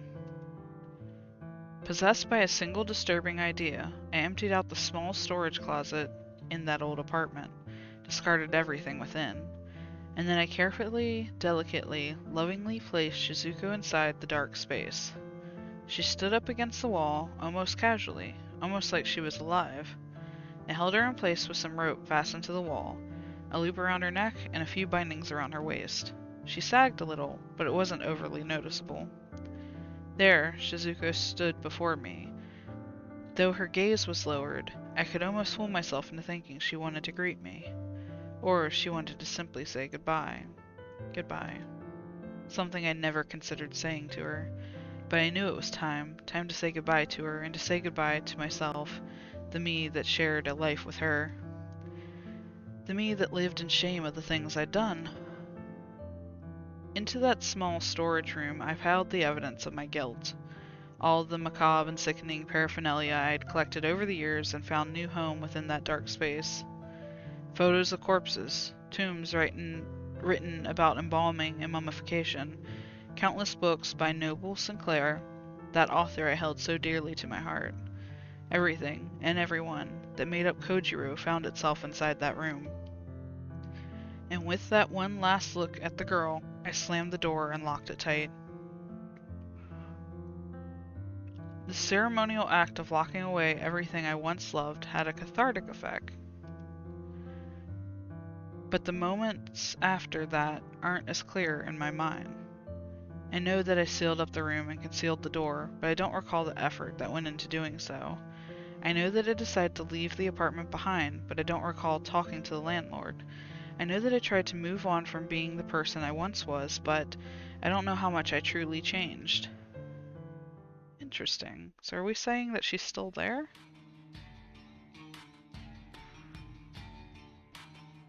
Because just over a year later, I'm still in this world taking part in truly disturbing acts.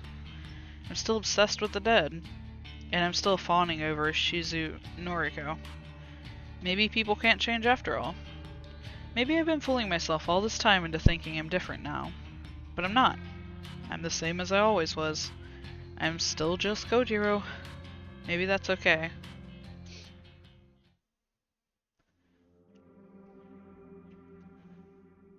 August 9th, Sunday night. Some good news for you. Really? What is it? A few new cadavers were in the morgue when I arrived tonight. Ah, Also, I was thinking what about? something funny. We went to such lengths to make sure we didn't get caught stealing cadavers from here. And? Well, it's amusing that the entire place was ransacked by the Human Removal Service, but no one ever investigated. No one here seemed to really care. That is really questionable. We tried so hard to cover our tracks, being careful about every single corpse we lifted. Then those assholes just waltzed in and stole everything without any repercussions. Yeah, It makes me sick. I want to bring them down. yeah. Anyway, how many bodies came in today? 4. Not a great deal, but a start. Give it a week or two, and this place should be packed once more. Okay, good. Thanks for letting me know. Of course. See you. Later. Since I've already cataloged the new arrivals, I figure I can relax for the rest of my shift. I plant myself on the uncomfortable steel chair parked near the morgue's entryway. A few moments later, I'm lost within the flashing lights from my phone screen. Don't know how long I zoned out for, but when I come to, Noriko's name is emblazoned across my screen. Strange for her to call me now, since we just spoke before. Yo, You're not going to believe this. try me. Somebody requested a death. Ah, that explains the excitement in her voice. Congrats. It's been a while. It's been far too long. I thought we were done for. I thought Corpse Girl's website had fallen into obscurity. Happy for you. Kojiro, we can't let this slip through our fingers. We need a victory here. This new request has to be fulfilled immediately. I want this victim to die with a bang. I want his death to propel Corpse Girl's name back into the limelight. Roger. Awaiting your orders. I'm sending you the Vix photo. Get me a corpse that matches his appearance, just like usual. Only got a handful of bodies here, remember? Going to be a long shot. Do whatever the fuck you have to do. Her icy cold command leaves no room to be misinterpreted. Copy that. The call ends and I immediately receive a message from Noriko. Opening it up reveals the photo of Corpse Girl's latest victim. Male, mid-30s or so, fairly unremarkable guy. Let's see what bodies are in stock. I heave myself off the steel chair and log into the morgue's computer. Scanning through the inventory only takes a few seconds. There are 5 cadavers here in total, the 4 that arrived today, plus the Junpei Matsumoto lookalike. Looking through the details reveals that of the 5, 3 are female and 2 are male. I immediately rule out using the Junpei lookalike corpse for this request. It's a heavy-set body and doesn't match the victim at all. I'll need to take a look at the other male, but I don't like the odds of finding a match. I navigate to the cold chambers and open up the cache housing the corpse in question. The cold air spewing forth from the open compartment fogs up my glasses. I calmly remove them, wipe them against my coat, and return them to their rightful place. After unzipping the body bag, I am met with the face of death, a sight I have become more than accustomed to after many long years working here. This guy is just as average looking as the Corpse Girl victim. Seems like the type of person you wouldn't notice in a crowd. He'd simply be a blur against a sea of bodies. Might be exactly what we need. I compare his features to those of the victim in the photo. He looks similar. Couldn't exactly mistake him for a relative, but maybe with a bit of Noriko's makeup handiwork, he might pass off as a close enough copy. Only one problem. Unzipping the body bag further reveals that this guy only has one arm. His left arm has been severed just below the elbow, leaving a surgical stump. It's something that he has clearly lived with for years because the area in question is clean. Probably had a prosthetic limb before being moved to the morgue. This particular feature is a deal breaker. Too hard to convince the victim that this is their own corpse if it's missing a limb. No, not at all. Actually, that just makes sense. You know, if you have to, just doctor it to look like it had been ripped off or something.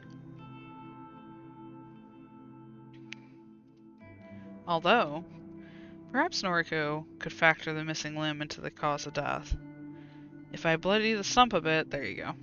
It could be made to look like he lost an arm before he died.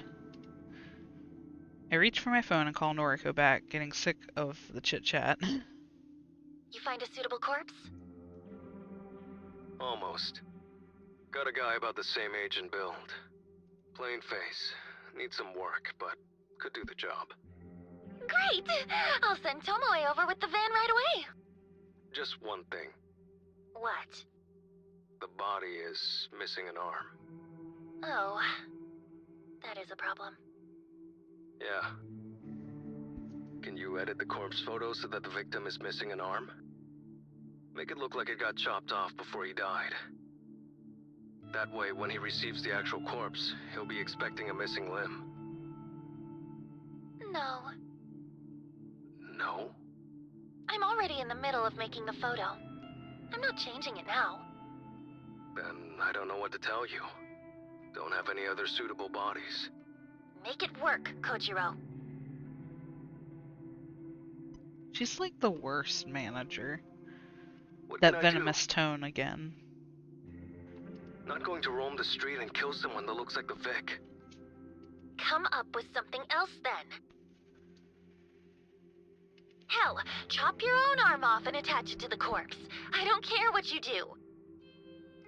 Oh no, don't tell Kojiro that. But I need the body within the hour. If you let me down, I'll never be with you. Our relationship is tied to Corpse Girl's fate. If you let her down, you'll let me down. What was the last thing you saw? I can fill you in.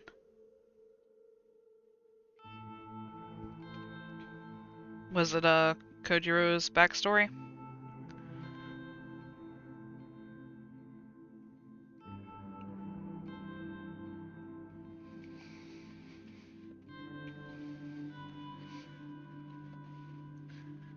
Okay. So after that, we're back in the morgue. We got a few new bodies. A request came in for Corpse Girl. It's a average-looking man in his 30s. We have one body that kind of matches the guy that we can use. However, this body is missing an arm and has been for a little while. Koji asked Nori if she could edit the photo so that the guy is missing an arm. She was like, no. Now she's like, you gotta make this work. I don't care what you do. You can cut off your own arm for all I care. And obviously, attach it to him. Now she's threatening, saying that if he can't figure out what to do, she won't be with him. And I don't like being let down. My phone beeps twice, as if to protest Noriko abruptly ending the call. Fantastic. She likes backing me into corners. What am I supposed to do? It's clear that she doesn't really have any intention of being with me. She's using me, dangling the promise of something I desire right in front of me. And yet, I need to have her. I need to prove to her that she should be with me. I lower my glasses and rub my brow with my fingers. Shit. I've got an idea, but I can't believe I'm about to do this. I slide my glasses back up and adjust them so they're comfortable once more. Yeah, he is. Man is just wild. I fetch the mobile mortuary lift and angle it underneath the trap protruding from the open cold chamber. With a great deal of effort, I detach the tray from the chamber. It rests upon the top of the mortuary. Sorry, there's so many words that are just like not things you say every day. Mortuary lift, allowing me to wheel the corpse across the morgue. After pushing it halfway across the open room, I let the wheels come to a stop directly underneath one of the ceiling's glaring fluorescent lights. With that done, I turn and rummage around in a cabinet. I sort through a number of tools until I find what I'm looking for. Clutching the sterile implement in a shaky hand, I return to the corpse lying atop the steel tray. I roll up the sleeves on my coat. Noriko. Here goes. Please don't. It's not worth it. What are these corpses really getting you?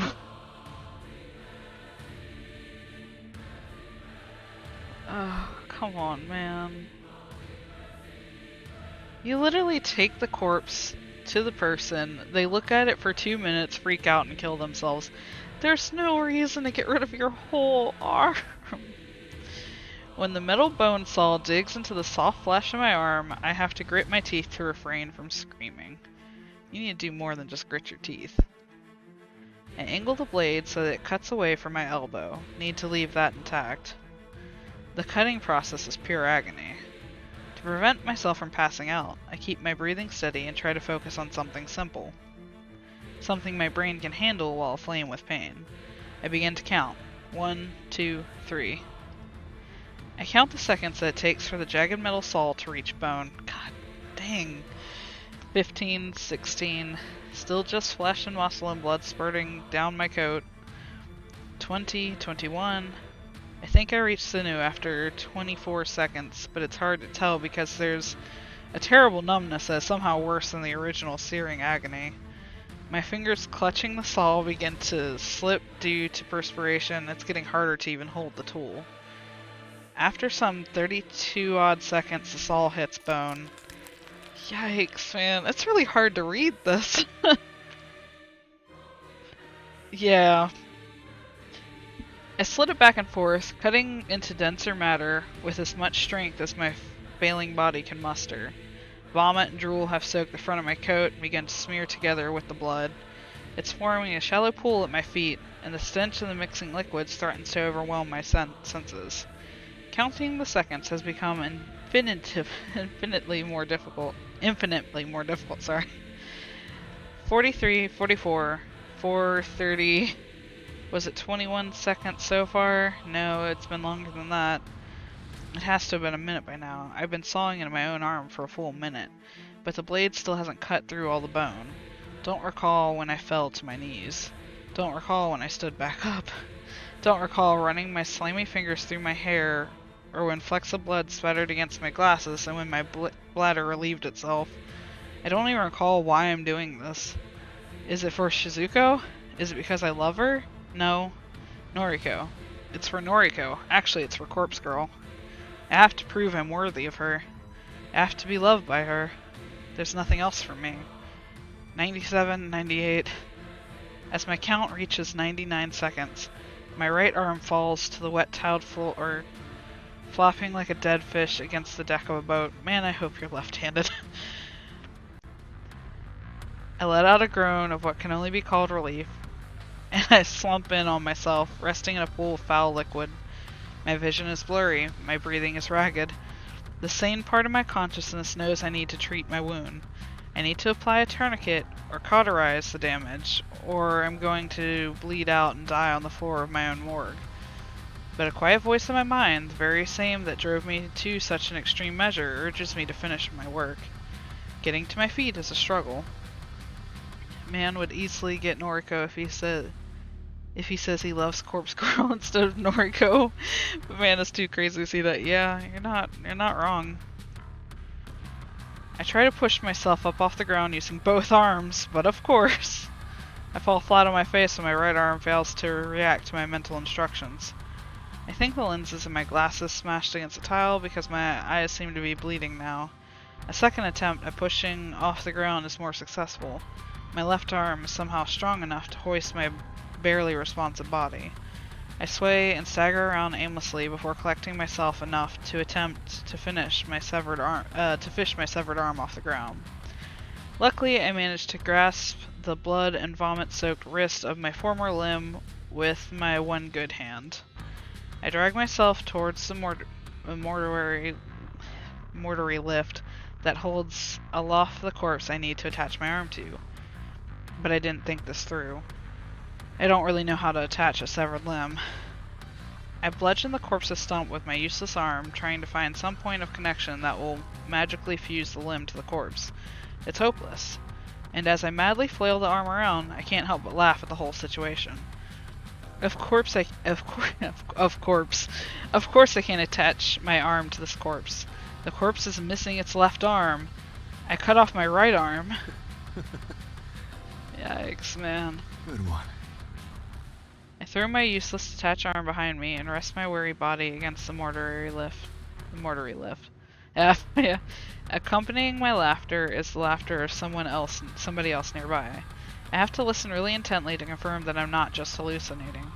But I'm certain somebody just walked into my line of vision, even if there's nothing more than a dark, blurry silhouette. Oh, bro, you don't look so hot. What'd you do? Cut off your own arm?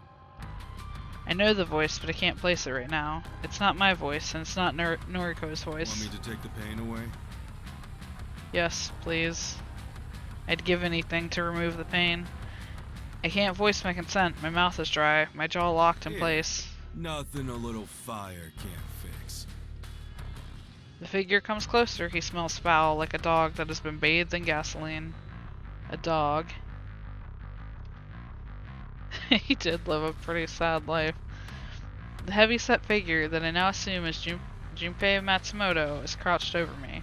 The smell of gasoline intensifies as he pours some sort of cold liquid all over my clothes. Hey, I gotta light this place up. But you guys didn't get the hint, but we stole all of your corpses. Well, you ain't gonna be nothing without your precious morgue. And Corpse Girl is gonna wither away without her right hand. Right hand. Fuck! Get it, Gojimbo? The way he deliberately mispronounces my name really bothers me. It bothers me so much that the anger boiling inside me gives me strength to open my mouth once more. It's Kojiro. Sure, bro. Sleep tight. The dog lifts his body and disappears into oblivion beyond my sight. The unmistakable sound of a match being struck should fill me with panic, but I feel strangely calm. Warm, glowing tendrils of flame flicker around the outskirts of my vision. Fire. The entire morgue is alight. The acrid smell of smoke quickly covers up the odor of gasoline. Fire. I lost my family to fire many years ago. Maybe it's fitting that I should perish the same way. Fire. Don't let this be the end of my boy, man. I hate fire. I hate it and fear it. Fire. It's everywhere, surrounding me. The sickening stench of burning flesh permeates my nostrils, and I realize that it's the smell of my severed arm being incinerated behind me. Fire. I close my eyes. Really sleepy right now. Lost a lot of blood after all. Sorry, Noriko. Sorry I loved you. Oh no. That's painful, man. Act 2 clear. Complete Act 2. God, man, I don't know. Act 3, Aoi Sato. Oh, interesting. God, I just want to keep playing. 1 month later.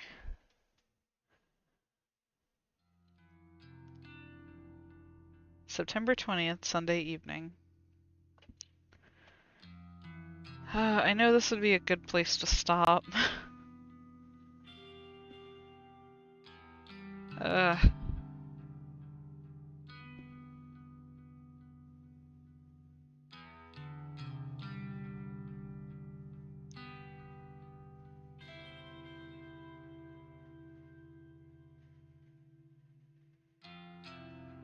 Yeah.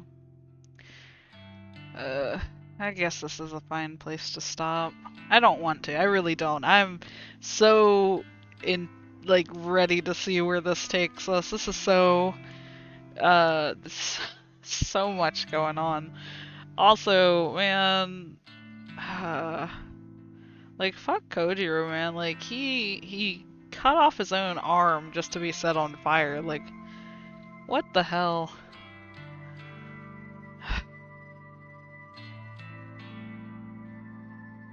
And now we're as Aoi, so that's really interesting because outside of I'm gonna actually save here, even though I know this route really won't actually change. Up until this point, you know, other than being kind of surrounded by people who are a part of all this, she hasn't directly been a part of anything that we know of. So I'm definitely interested to see her side. This is definitely better than being like Tomoe or something. Just really insanely excited to see how things end up. Like, what is going on? You know, gosh. Wasn't a great guy. He just wanted to be loved. He was messed up, but everybody in this game is messed up. Except for Tomoe's boyfriend there. He's so NPC I can barely even remember his name. Shinya.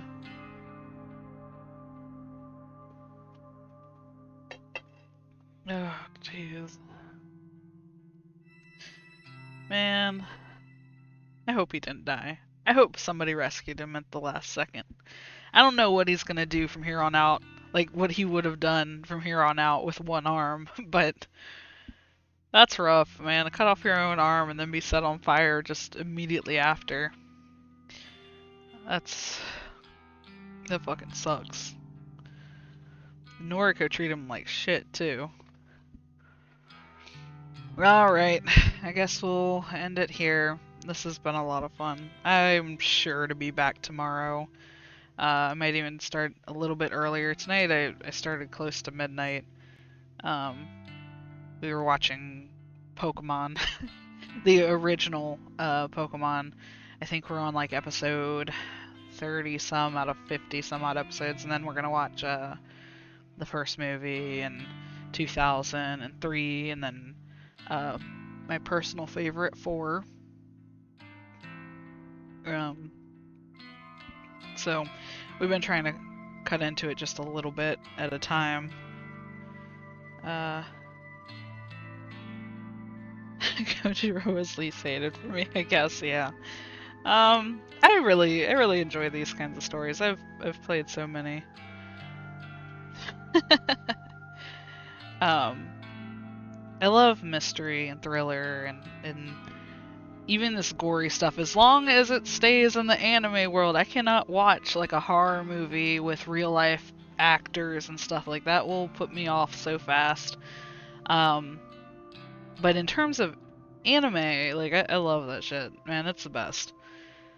As long as the thriller and mystery aspects and the suspense are real, like I don't watch as many that are just like for shock value, I suppose. But yeah, this has been awesome for me.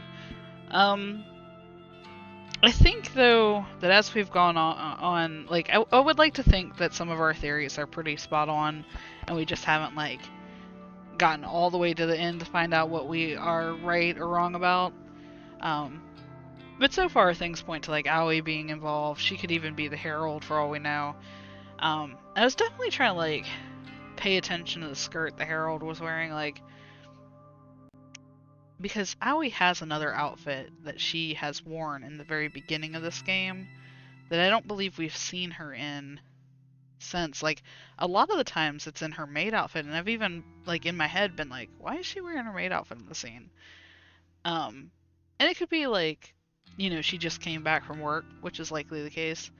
But also, it almost feels like maybe there's a reason they're not showing her in that outfit too much.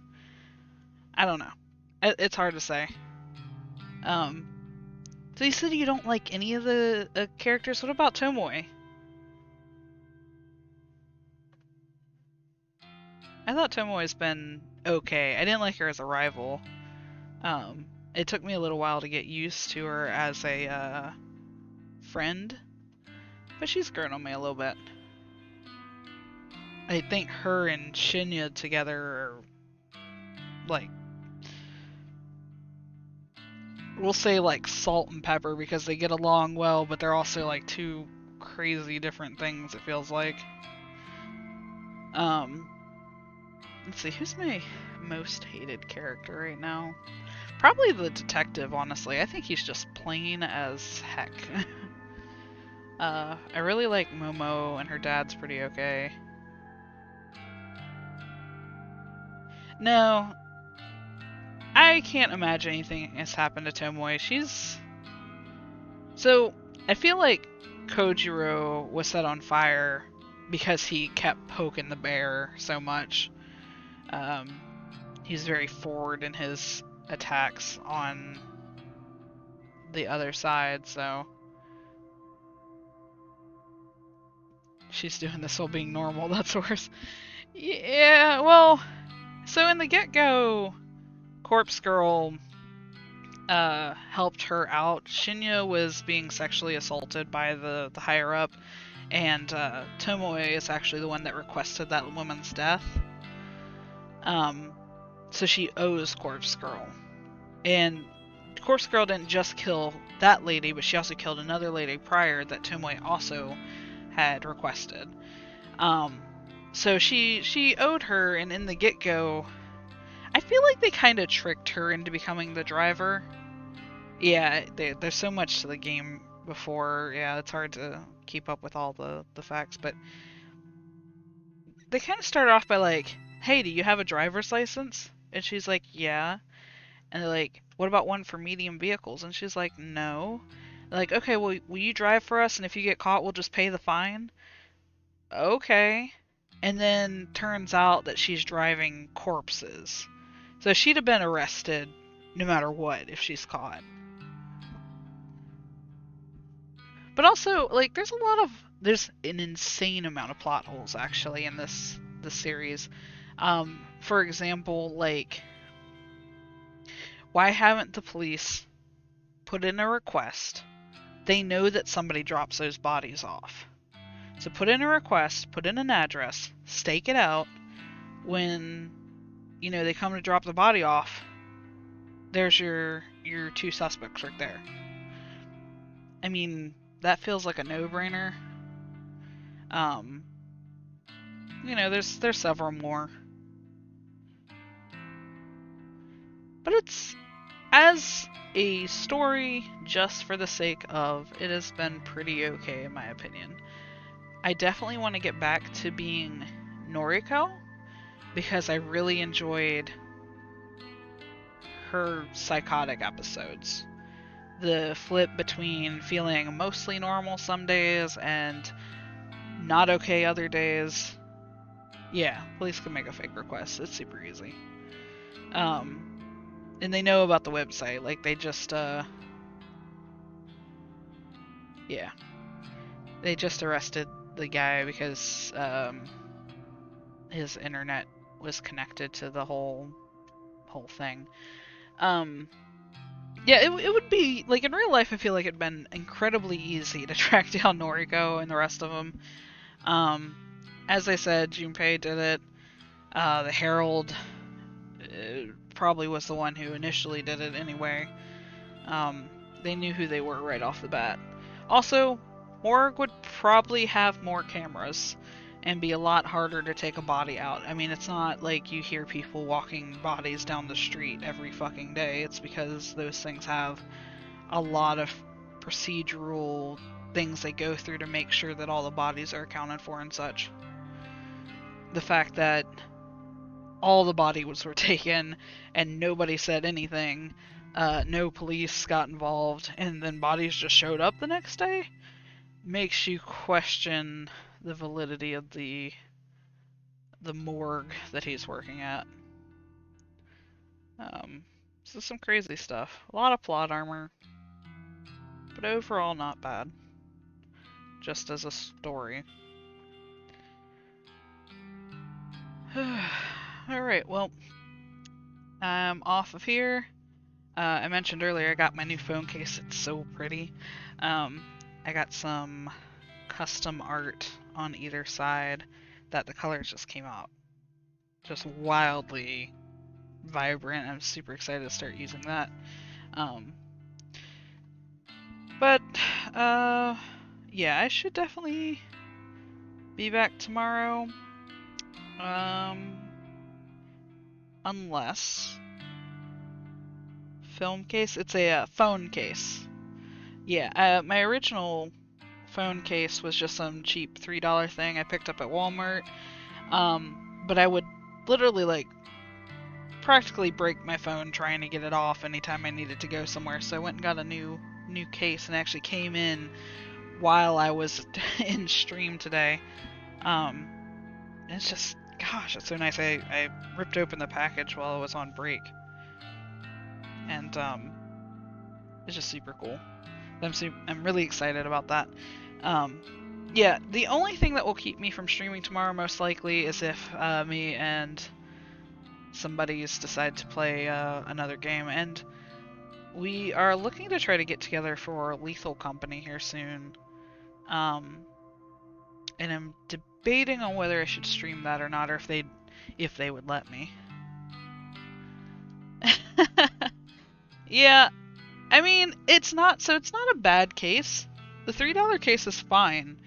Taking it off, so like if I need to use GPS, the hookup I have in my car requires me to take my case off.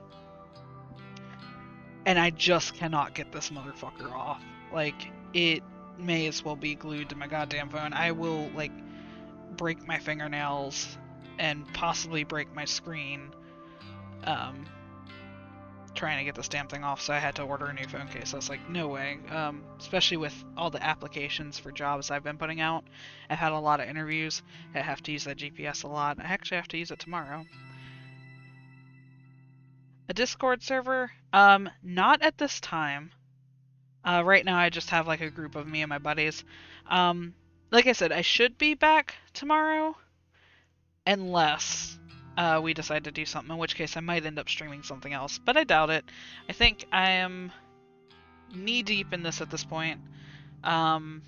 Ready to find out what's going on. Yeah, right now I don't have a schedule. Lately it's been... So tomorrow it'll probably be around like 8, 9, 10 CST. Probably closer to 8, if everything goes as usual for me.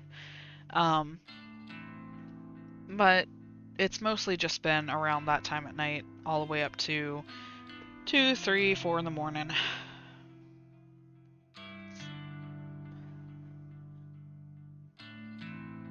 8 p.m. Central Standard. Yes. So Central America.